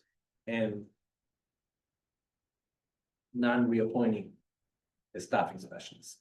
They wanted to keep all the staff, so that's how they proposed reducing cost at the time of the budget reduction. And when we're looking at cost savings for the district based on what we were looking at, so. If we were to put that in the contract, that means that we have right now, every instructional employee is based on a 196-day contract. All others are, when we meet in the allocation committee, we set the days. And in the case where we remove those days, it was a decision made at the end. That I do believe we should have gone back to committee and met to decide. I'm not gonna say no to that, but it was a decision that. Again, the superintendent designees we had to make in order to save some dollars.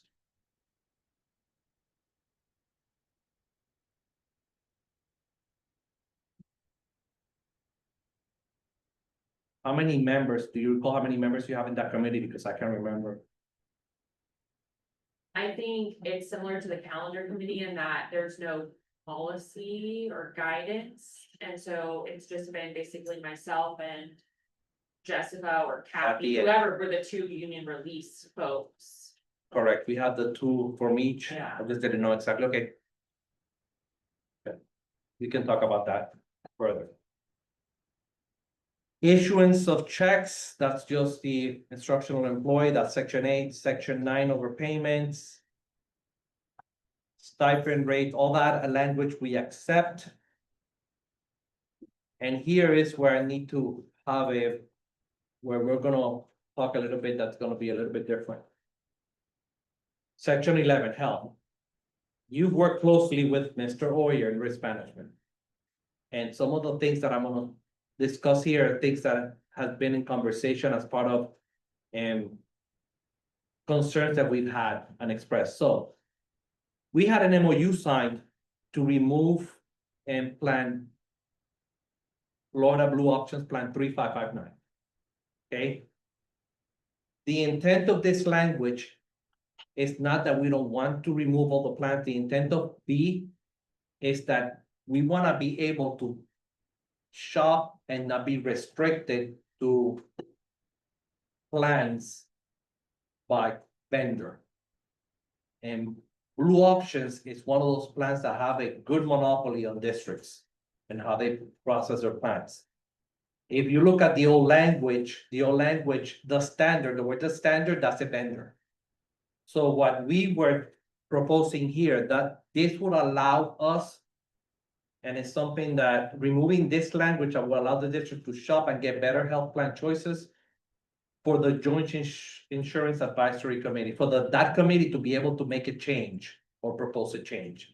Every decision that we make regarding health has always been through the joint advisory committee, the joint health advisory committee. So this language, it will open it up for us to be able not to have Florida Blue sitting pretty saying, oh, it's in their contract, they're gonna have to select us. And we will still shoot the district health plan. We will still offer an insurance EAP program. We still will offer insurance in life, accidental death, and dismemberment programs. The intent is to take the vendor out of the program. That's what's the intent with this proposed change. The board will still pay 95% of a zero premium based plan. For instructional employees.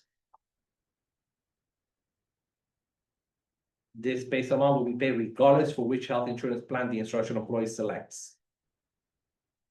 So regardless of the plans, HPI, Florida Blue, and if we go with Advent or any other vendor that we end up bringing through the insurance committee or gets brought as we look for plans for the following school year, this is the purpose of that language change. Okay? We still have Florida Blue, we still have the standard right now, so. And we will probably continue having Florida Blue, probably continue having the standard, because that's typically the plans that have continuously been accepted and voted by the committee. Questions in that section in B? Not this. Okay. I accept the language. Here, the board should provide written notice through email, mail, telephonic. We accept all that language. What we decline is the not fewer than 90 calendar days. Waiting periods impact budget. And I will talk a little bit more about that further down the language. And if you see the green is what we accept. And we did not accept the part of the third-party administrators, but we accept other related vendors. And you have made the bullet change notifications should include, we accept all that because we currently do all that. And the fourth bullet there, I needed to check to see, because when you said clear instructions to how instruction employees can, we reword that to request additional information and ask clarifying questions to answer. Basically, that's what we were trying to intend, because that's why we declined the last bullet. Because when I was looking at the last bullet, steps needed to take to ensure continuous growth, that's part of clear instructions for employees and being able to add, to get clarifying questions answered. So we accept all that language there. Employee education and communication, the board should provide, and then we accept, and the board should provide information below prior to the annual open enrollment for health benefits. And an overview, information specifics, a question and answer segment with district benefit staff. We do not accept third-party administrators. So far, we've been able to have them. Well, we can anticipate that in the future, or the cost of that, what that would look like. We will always continue to try to provide them as we pick health plans. But what we for sure can provide always is a question segment with district benefit staff. That we can do. Distribution of a digital benefits guide. Print becomes very costly, so we can always do it electronically. And then the last bullet, I did not understand that bullet. I thought I was trying to rewrite it with what I thought you were trying to seek, which is information regarding any recent or upcoming changes. So then comes the instead of these sessions, information may be offered both in person and or visually, and may be recorded for employee to access on demand through Inside Lake LCS website. There's one caveat to that. Please know that if the recording of that event becomes something that gives the wrong perception, or it's very rowdy, it might not be posted. It will be only if it's informational.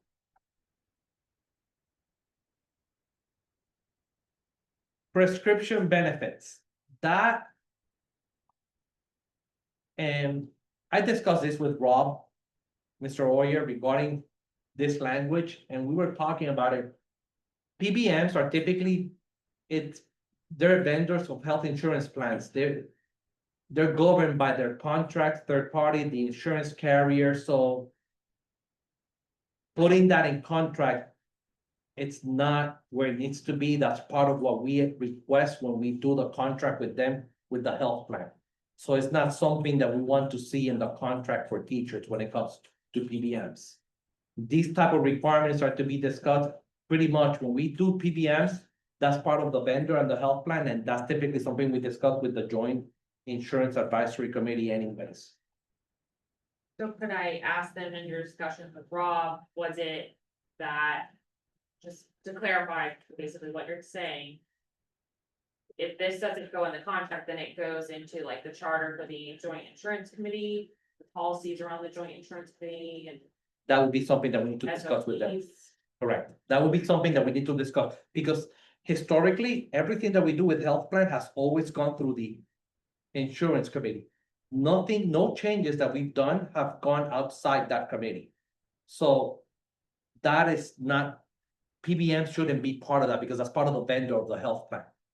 So, and if we go back, I mean, PBMs, this goes back to basically Express Script, and we switch from that to Visio.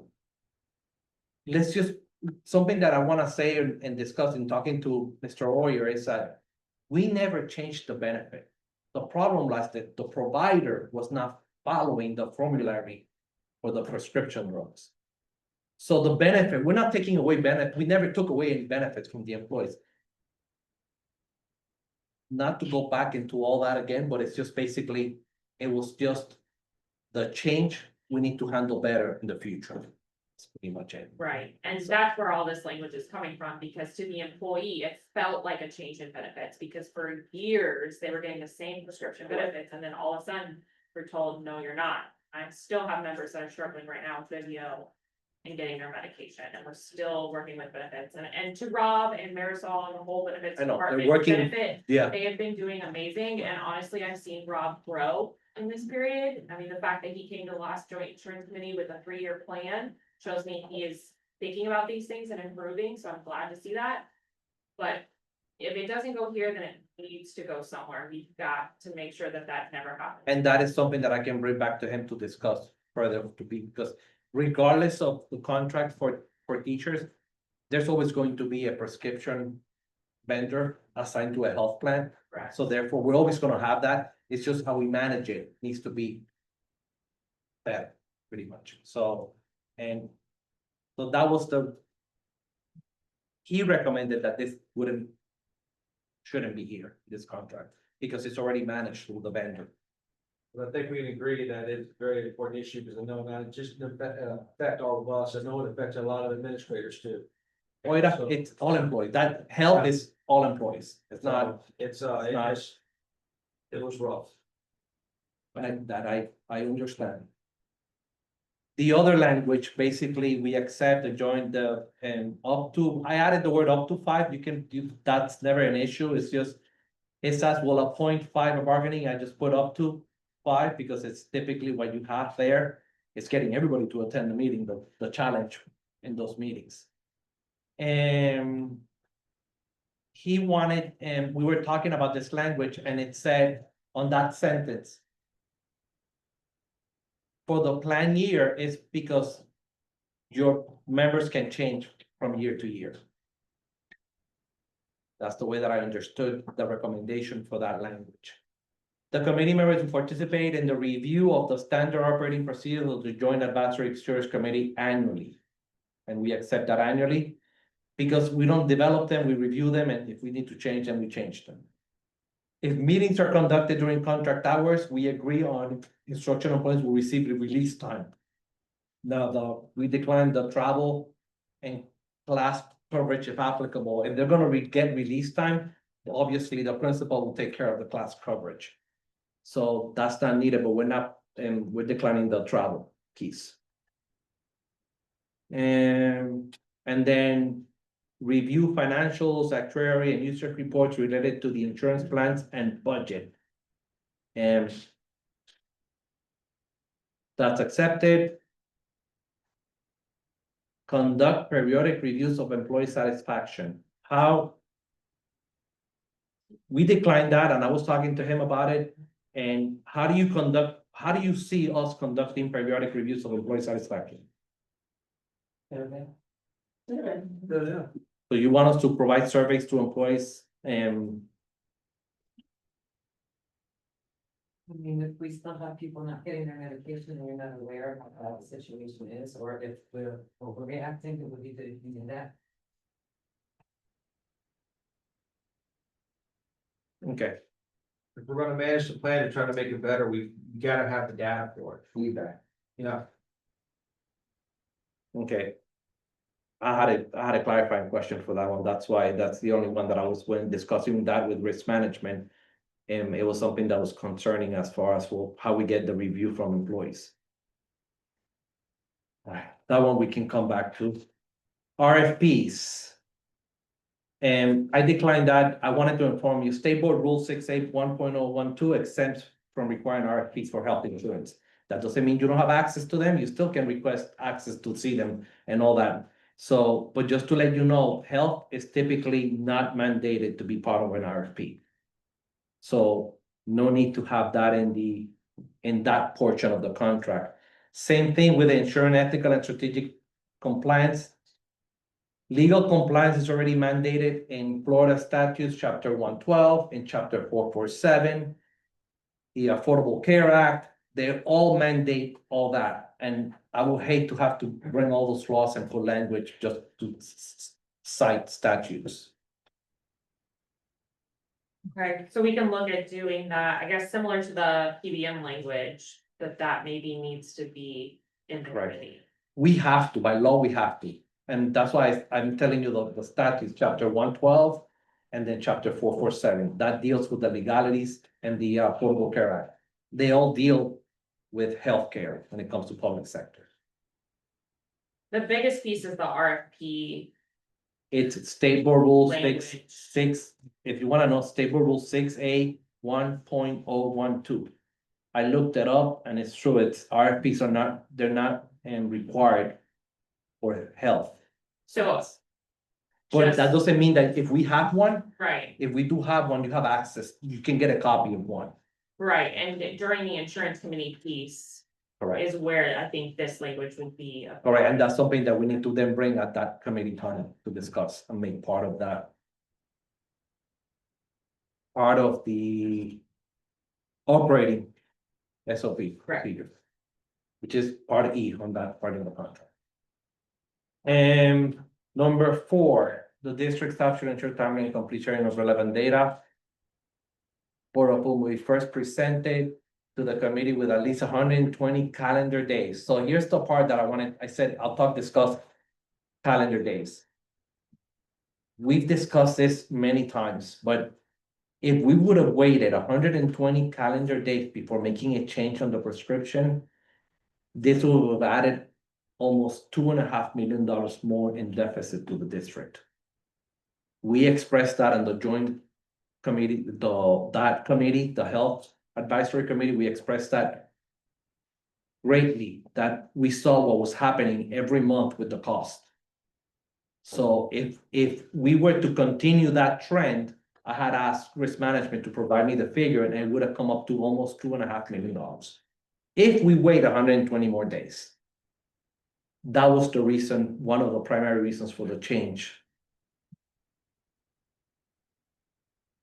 So we rejected that language there because of that. RFPs, vendor, PBMs, that's something that probably needs to be discussed as part of the SOPs of so that goes to the insurance committee. to the insurance committee, correct? Because again, those are contracts and you have access to those contracts. They're public. I mean, we put them on the board and I believe they're on the website. Forgot to copy where the link was, but I can look for that. I changed G to F there based on the changes that I'm proposing here. And G, you had not requested any changes with G. This was something that we just wanted to address on that particular contract. And which discuss and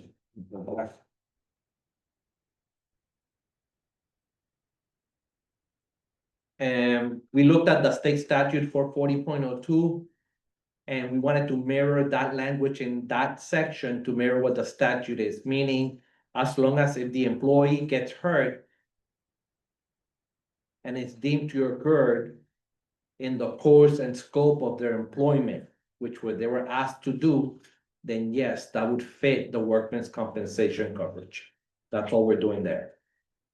If you look at that blue language, it's just aligned with that statute. So we were just addressing that section. And you had proposed to remove the sentence under section 12, the joint insurance will review plans annually and recommend canceling plans that are not in the best interest. Well, the whole purpose of the insurance committee is to do that. And because a lot of the changes go through the insurance committee, we need to keep that language in the contract for that to be able to happen.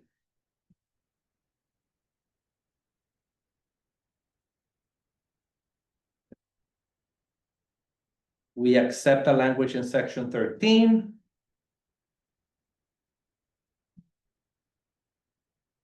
And the other difficult one that I want to discuss. Section 14.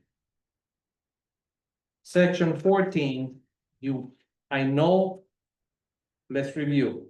Back years ago, the statute was that in order to receive master's pay, the degree must be aligned in the area of certification.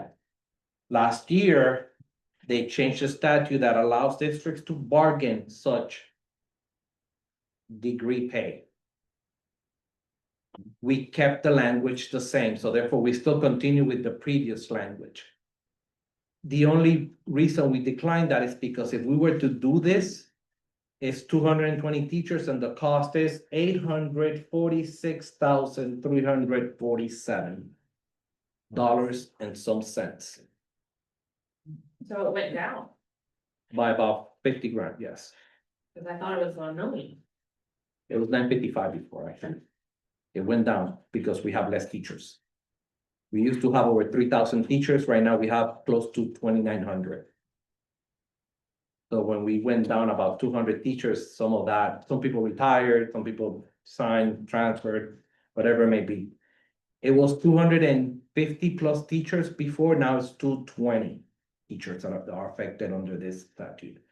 And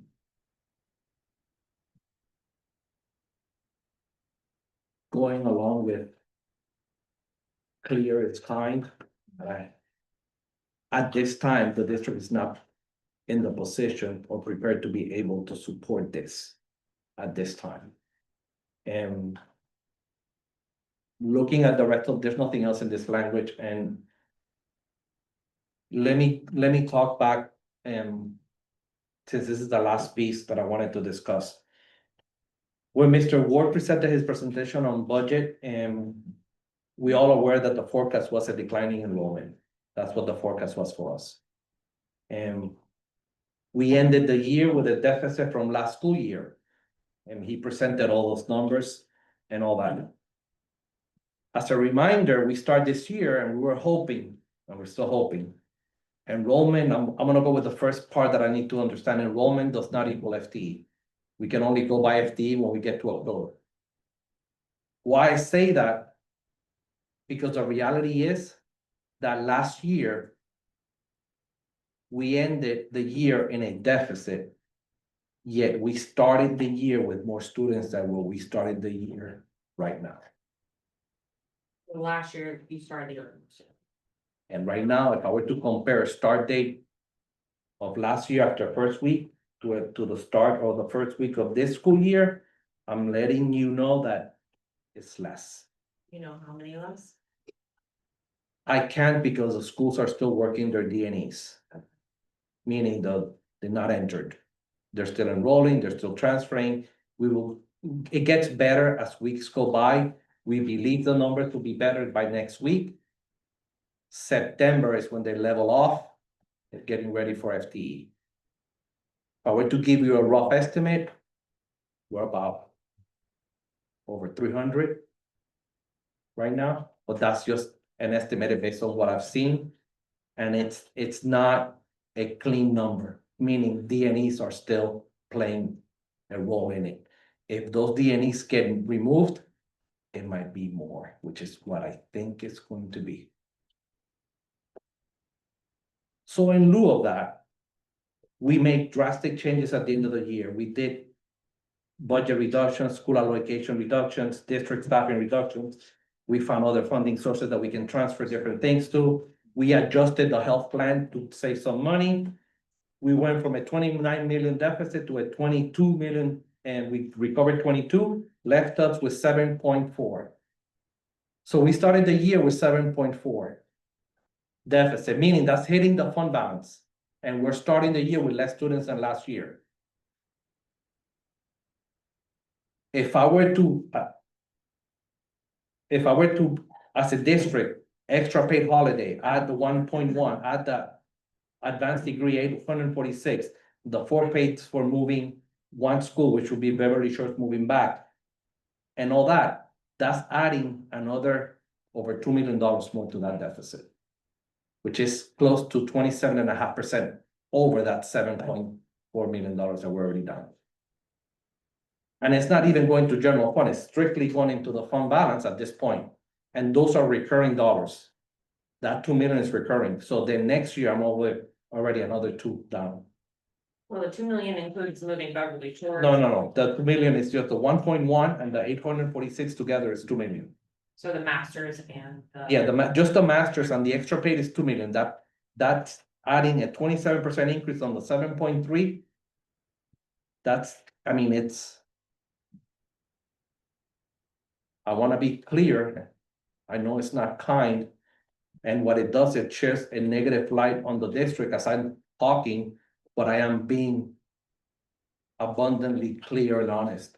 Because our job is to keep teachers with students, moving money to compensation, which I think all teachers deserve. I will be clear with this. If we were in a different budget position, yes, I mean, would I agree to this? Potentially, yes. The advanced degree, that's something that I wish I could change, because we are allowed to change it now. But at this time, the district is not in the position that I can financially responsibly make a decision and say, yes, we can accept this.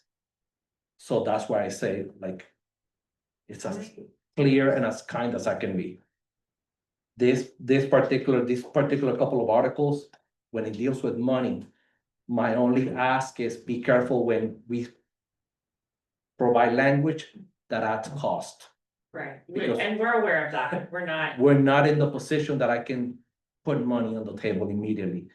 At least, again, enrollment does not equal dollars, FTE does, and I have to wait until, and we are trying to be as responsible and cautious.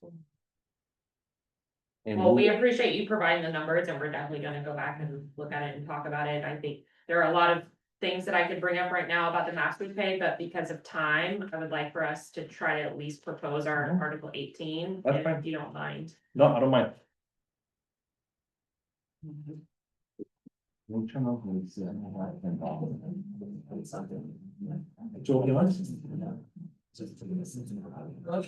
I just asked how many teachers with master's degrees left. I'm sorry, hold on. You said that number was down significantly from how many teachers with master's degrees left? Oh, last I looked at this, and when I did this about a year and a half ago, and I believe what I recall was about 255 teachers. Yeah. Now, what I'm picking up this month is 220. So some people left maybe. over People there. retired, left, it could be many different, I haven't looked at those 30 to see what happened, but. It's less teachers that are not getting paid a degree that have a degree.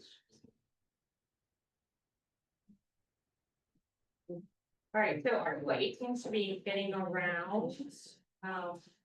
I wanna, share again, we appreciate y'all being patient with us since we had, some news come today of a change in our team here today, so, we're gonna ask for some support from my colleagues because of that. But we're gonna try to go through this quickly so we get it all out of here. Extra article, please. Sorry about that. So, this is leave of absence. Okay. So section 1. Section 1, oh, actually, you know what, I can probably plug my computer in too. So section 1, we added the updated immediate family definition from the section below. So if you look at section 2, we crossed out that language and moved it up. As well as from the bereavement section. So in the bereavement section, it talked about what an immediate family member would be.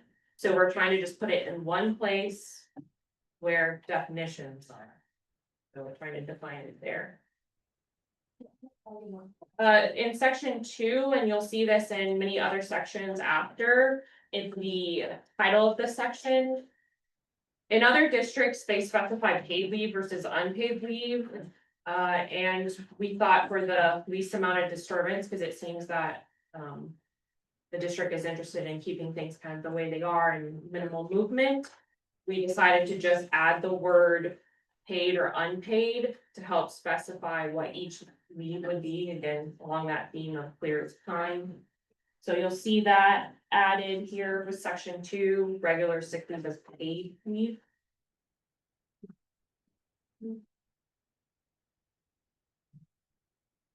I already mentioned the immediate leave defined, or I'm sorry, immediate family defined there. We struck teacher and added instructional employees. I have a question. Yeah. As we go through contracts, what I've noticed throughout this contract, I've seen instructional personnel or instructional staff. You want me, are we gonna be consistent in leaving those alone, or do you want us to go back and make sure everything is equal? So if it has the word instructional, we were along the lines of let's just Leave it. focus on the word instructional. Okay, So if it says staff or personnel, we didn't okay. touch it or mess with it. No, because I see it and I'm, Yeah, and then if it also said, employee. We did put the word instructional in front of it, as long as the word instructional employee was like in that paragraph. okay. To not be repetitive. Alright, so I think that's it for page 1.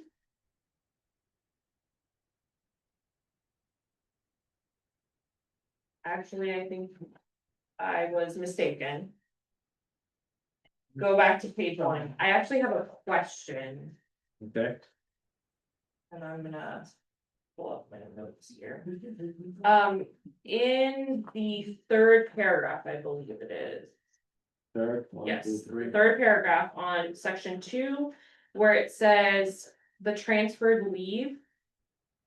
Which is credited, so I think that's the 2nd or 3rd sentence there. Yeah, The transfer leave, which is credited to an employee's account, will not exceed the amount or rate earned during employment in the district.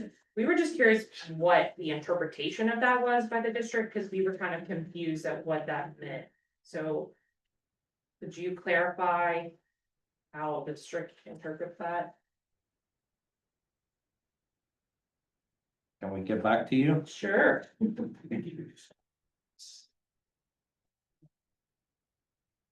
All right, we can go to page 2 then.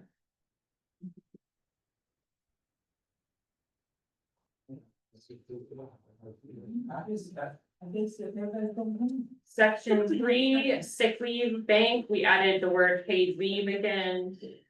And then struck out teacher and added instructional. Section 4, this is where we added a lot of new language. So maternity / paternity leave, and we added the word paid / unpaid leave.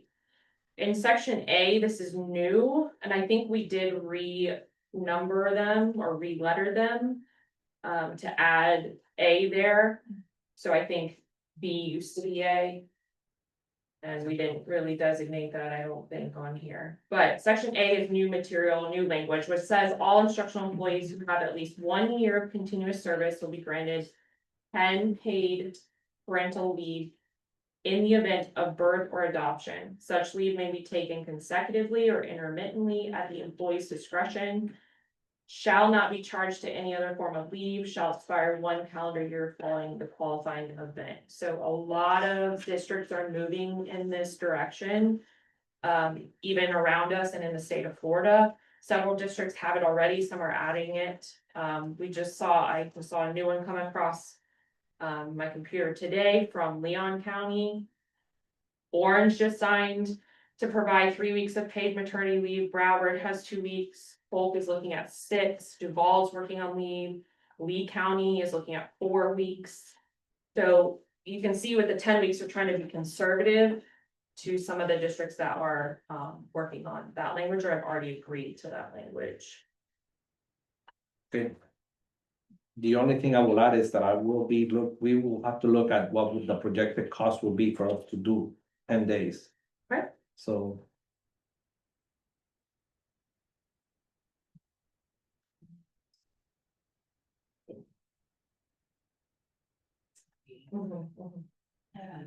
In B, we added instructional employee. Okay.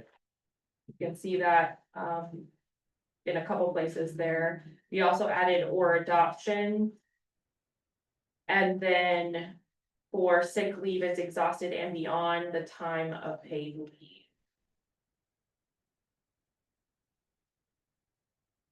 In C, section 4, we're trying to modernize a lot of this language. I think as y'all are reading it, you're gonna see a lot of the maternity language is very interesting, and I'll just use that word.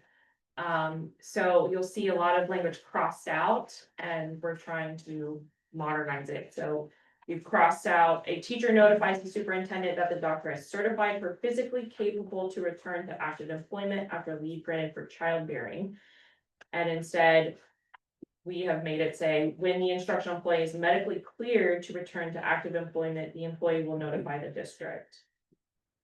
And then again, added the word instructional employee. And then we remove the word substantially. So it just says will be assigned to the same position or to an equivalent position. And then struck out if positions are available. Because that, and correct me if I'm wrong, Bobby, but that part seems to be counter to like FMLA language. If you do have FMLA, then you should get a position back. So that's why that's crossed out. For 1, we tried again to clarify, so that whole section in 1 seems to be about pregnancy. So we added the word pregnancy there, and this is really old, outdated language that we tried to clean up. So we crossed out some language there, so I'll read what we added, so it should say pregnancy.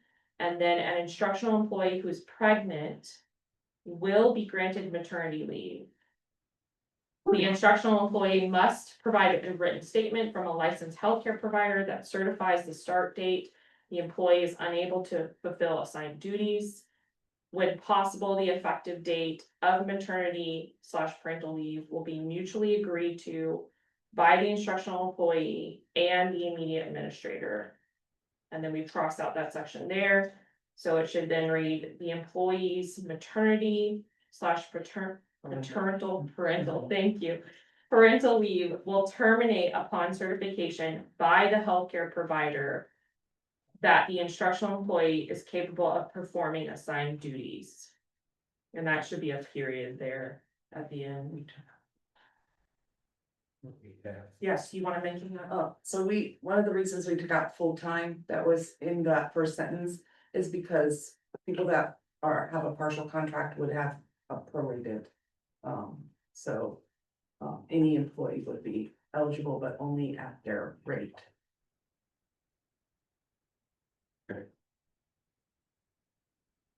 All right, so 2, this is maternity parental leave.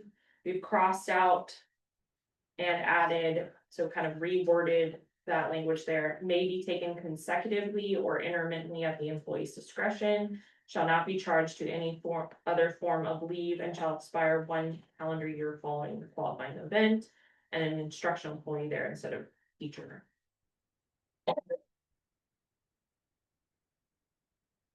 And then section 5, you'll see again in the heading there, the title of that section, paid leave in parentheses. We've added the word instructional employees instead of teacher. And then we removed the language at the very end, that last sentence that says the principal may approve. And the reason we removed that is because this is language for principals. So you know, our contract should be about instructional employees and directions from the instructional employees. It shouldn't be giving directions to principals.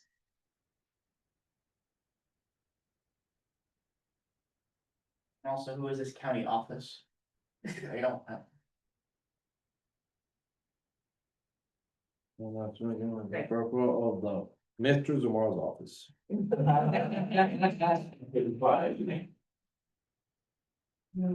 Alright, section 6. Oh, I'm sorry, there was a pronoun there that we removed, the very bottom. Of section 5, which is the top of page 4. So we just cross out the pronoun. Oh, got it. Section 6, we've added paid leave to the heading there, nothing else. We do have some questions about some of these that I'll get to. Oh, and a pronoun, thank you, Bobby. We removed a pronoun there too. From his duties, just cross it out. Section 7, the paid leave was added in parentheses to the heading there, and then also crossing out another pronoun. Section 8, we added the word paid leave in the heading, and then an instructional employee instead of teacher. We also crossed out a his. In the second paragraph, we crossed off another his. And then added to midway through that second paragraph, except when participating in a staff development or learning program. That is semantics, just because we've kind of moved away from just using the word professional development. We've also started using the word learning. Professional learning, yeah, Professional okay. learning. And then added instructional employees may apply for temporary duty for certificate testing if a substitute is not required for that time. So this language came about with lots of folks having to take certification exams, especially if they're placed in an alternative assignment that's not in their current certification. If they're able to test and take the test or retest, pass, and we can keep them as an employee in Lake County Schools. And they can do it during post-planning or pre-planning or a teacher work day or a Wednesday early release, and they don't need a sub. We can help assist with getting them to their testing.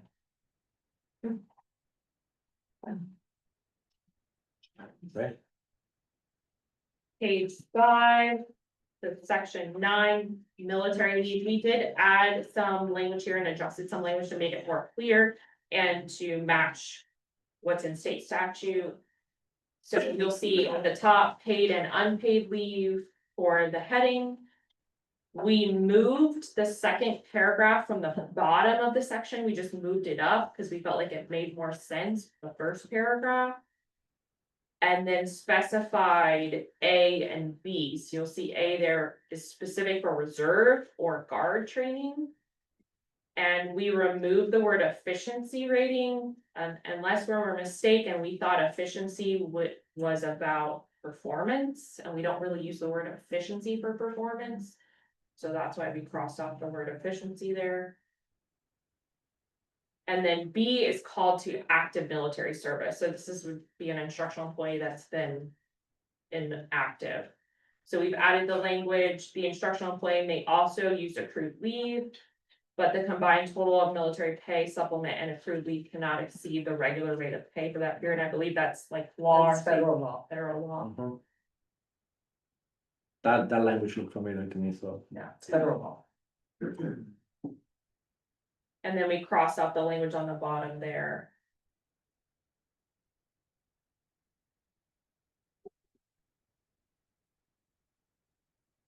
And I think that language was crossed out because it seemed a little odd that they would be denied the ability to do their active duty.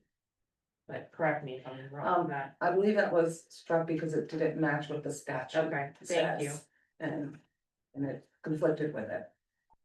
And then we added the bottom to specify when this sort of active duty would happen. So you'll see the language here, an instructional employee may be granted military leave of absence provided that the instructional employee is inducted into the armed forces via the selected service act or volunteers in lieu of induction. The instructional employee enlists in the armed services during the period of our forces are engaged in combat. Or the instructional employee is recalled to active service for reserve status.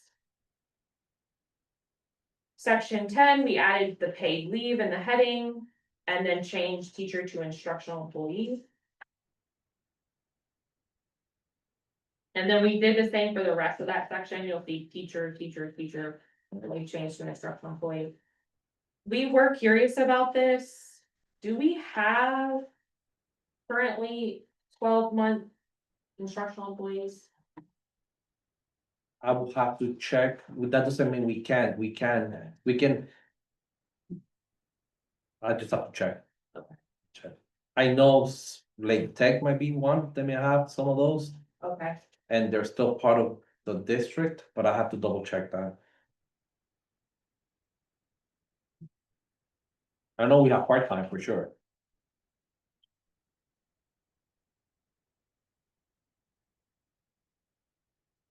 We can hold on, check. Okay, and then you'll see that in D as well, teacher, teacher, teacher is crossed out and instructional employee added. That's all for page 6. Page 7. Section 11, we added unpaid leave in the heading.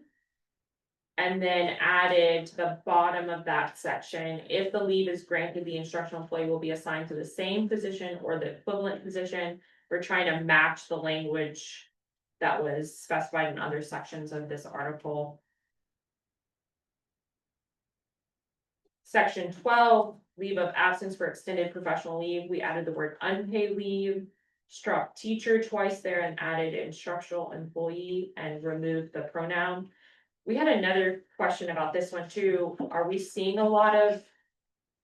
Like, does this happen, this leave of absence for professional leave? Again, we have to look at it. I don't know. You mean, you're talking about an extended professional leave, like a sabbatical or something like that? Yeah, and it's in 3 sections, right? Like section 12 is just extended professional leave. Section 13 talks about pre-planning and post-planning professional leave. And then 15 talks about sabbatical leave. So we're really curious, like maybe this is really old and outdated language. Okay. We can look at all our leaves historically and see what codes we've had on these. Okay, Typically, the most obviously are military, family, medical, those are the typical leaves that we have. I will have to look at the code for professional leave to see when was the last time it was used. okay. And is there a different code for pre-planning and sabbatical versus, No, or is I it believe- just, no, it's just professional. okay. Since we've got another one for attending summer school. There's 4 sections of it. We have a set leave codes, so Okay. I just have to look at the table and see what they are. Yeah, 'cause So if the, if this is old, we would be open to, Leaving it alone. well, I don't know what you want. Okay. There's 4 sections. Section 13, you'll see the same thing, we just got rid of pronouns and teacher and added instructional employee and then added the word unpaid leave in the heading. Section 14, we added unpaid leave in the heading. Section 15 added unpaid leave in the heading and removed teacher, replaced instructional employee there multiple times. And then section 16, this is family medical leave, we added unpaid leave to the heading, and then we added some language here just to kind of clarify and clean this up a little bit. So you'll see we've added what that term is, FMLA, for the family medical leave. And then this language, I think, was actually taken from the law as well. So, and Department of Labor opinion letters, if any provision of this contract are in conflict with the Family Medical Leave Act or Department of Labor opinion letters, they will be void. This leave provision is not intended to limit or reduce leaves provided under other terms of this contract.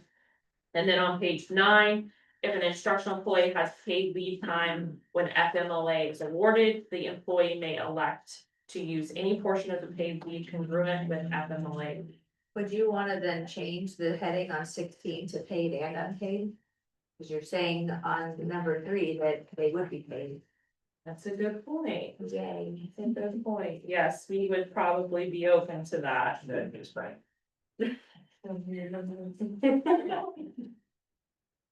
And then the last sentence there, the district will provide information and guidance on FMLA, which I believe occurs already. Section 16 is bereavement leave, so we added the word paid leave in parentheses there. And then we were trying to clean up this language and make it match some of our surrounding districts. Most of the surrounding districts or districts that were similar in size have more than 2 days, so we're trying to clean up that language here.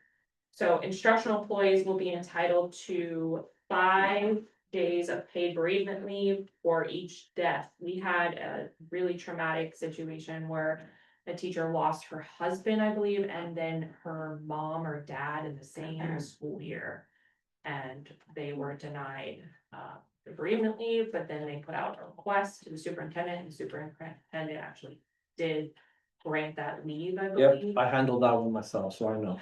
So if we have really awful cases like this, we wanna try to honor those folks and what they're going through. So that's where this is coming from. And then the employee's immediate family in order to attend related issues. For the purpose of the designated leave, the immediate family is defined as a father, mother, brother, sister, husband, wife, child. And then we added grandparent, grandchild, whether related by blood, marriage, or legal adoption. And that's to match the same definition of immediate family at the beginning in section 1. And this language comes about because we had another case where someone was raised by their stepdad and their stepdad passed away and they were denied bereavement leave. So I think we can all recognize there are people in our lives that raise us that may not be our blood relatives. And that's where that language comes from. And then instructional employees household, we crossed out one's own, it didn't seem to need to be there. That bereavement leave must be used within 90 days following the death of the employee, so we're getting rid of pronouns there, immediate family member. This came about because of travel. Sometimes, funeral celebrations of life, for example, my aunt passed away of cancer and her celebration of life is in October, and she passed away in May. So having that time period to travel. An instructional employee will receive a maximum of 5 days, so that's the same language as above, a bereavement leave for each occurrence of qualified death. Bereavement is not accumulative. Instructional employees instead of employees will not be paid for days not scheduled to work, and the rest is the same. And that concludes our proposal for today.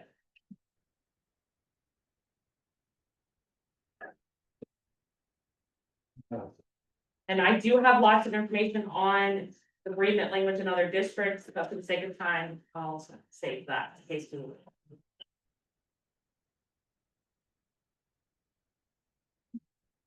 The other leave is charter leave. By state statute, you can leave. We don't have any language on that, do we? Yeah, but when the charters left, we exercise that statute because by law we have to. There's a lot of leaves that are interesting, Okay. but those teachers there were teachers that actually exercised that, they took a leave from the district and go work at a charter. And that's in state Is statute. that indefinite or like is there a timeline to that? And it's up to the board, but the way the statute reads. I think you may have 1 or 2 employees, but I'm not sure if they actually resigned already from us. Okay. So our next Next Wednesday, meeting, next Wednesday, what about after that? Do we wanna set a date? I still need to set dates with the other bargaining unit, let me Okay. get back to you because I had these 2 weeks already scheduled. And I need to set dates with the other one so that I can say, I gotta give them some Wednesdays. Availability. But do you know, Clean up some information that I need to give you. And it's obviously, there's some. I gotta discuss MOUs right, and that is actually one of the things I was gonna ask you about. correct, so, I have. Senior staff meetings coming up Okay. and there's discussions and. We're trying to figure out certain MOUs and then we'll Okay. go ahead. My plan is to have some information to you. By next Wednesday, So uses heights, for example. that's one, Okay, but also. Critical shortage, that okay, one, like I have 3 big MOUs okay. that I need to make sure And that that you might be able to have by next Wednesday? I'm hoping, Okay, because again.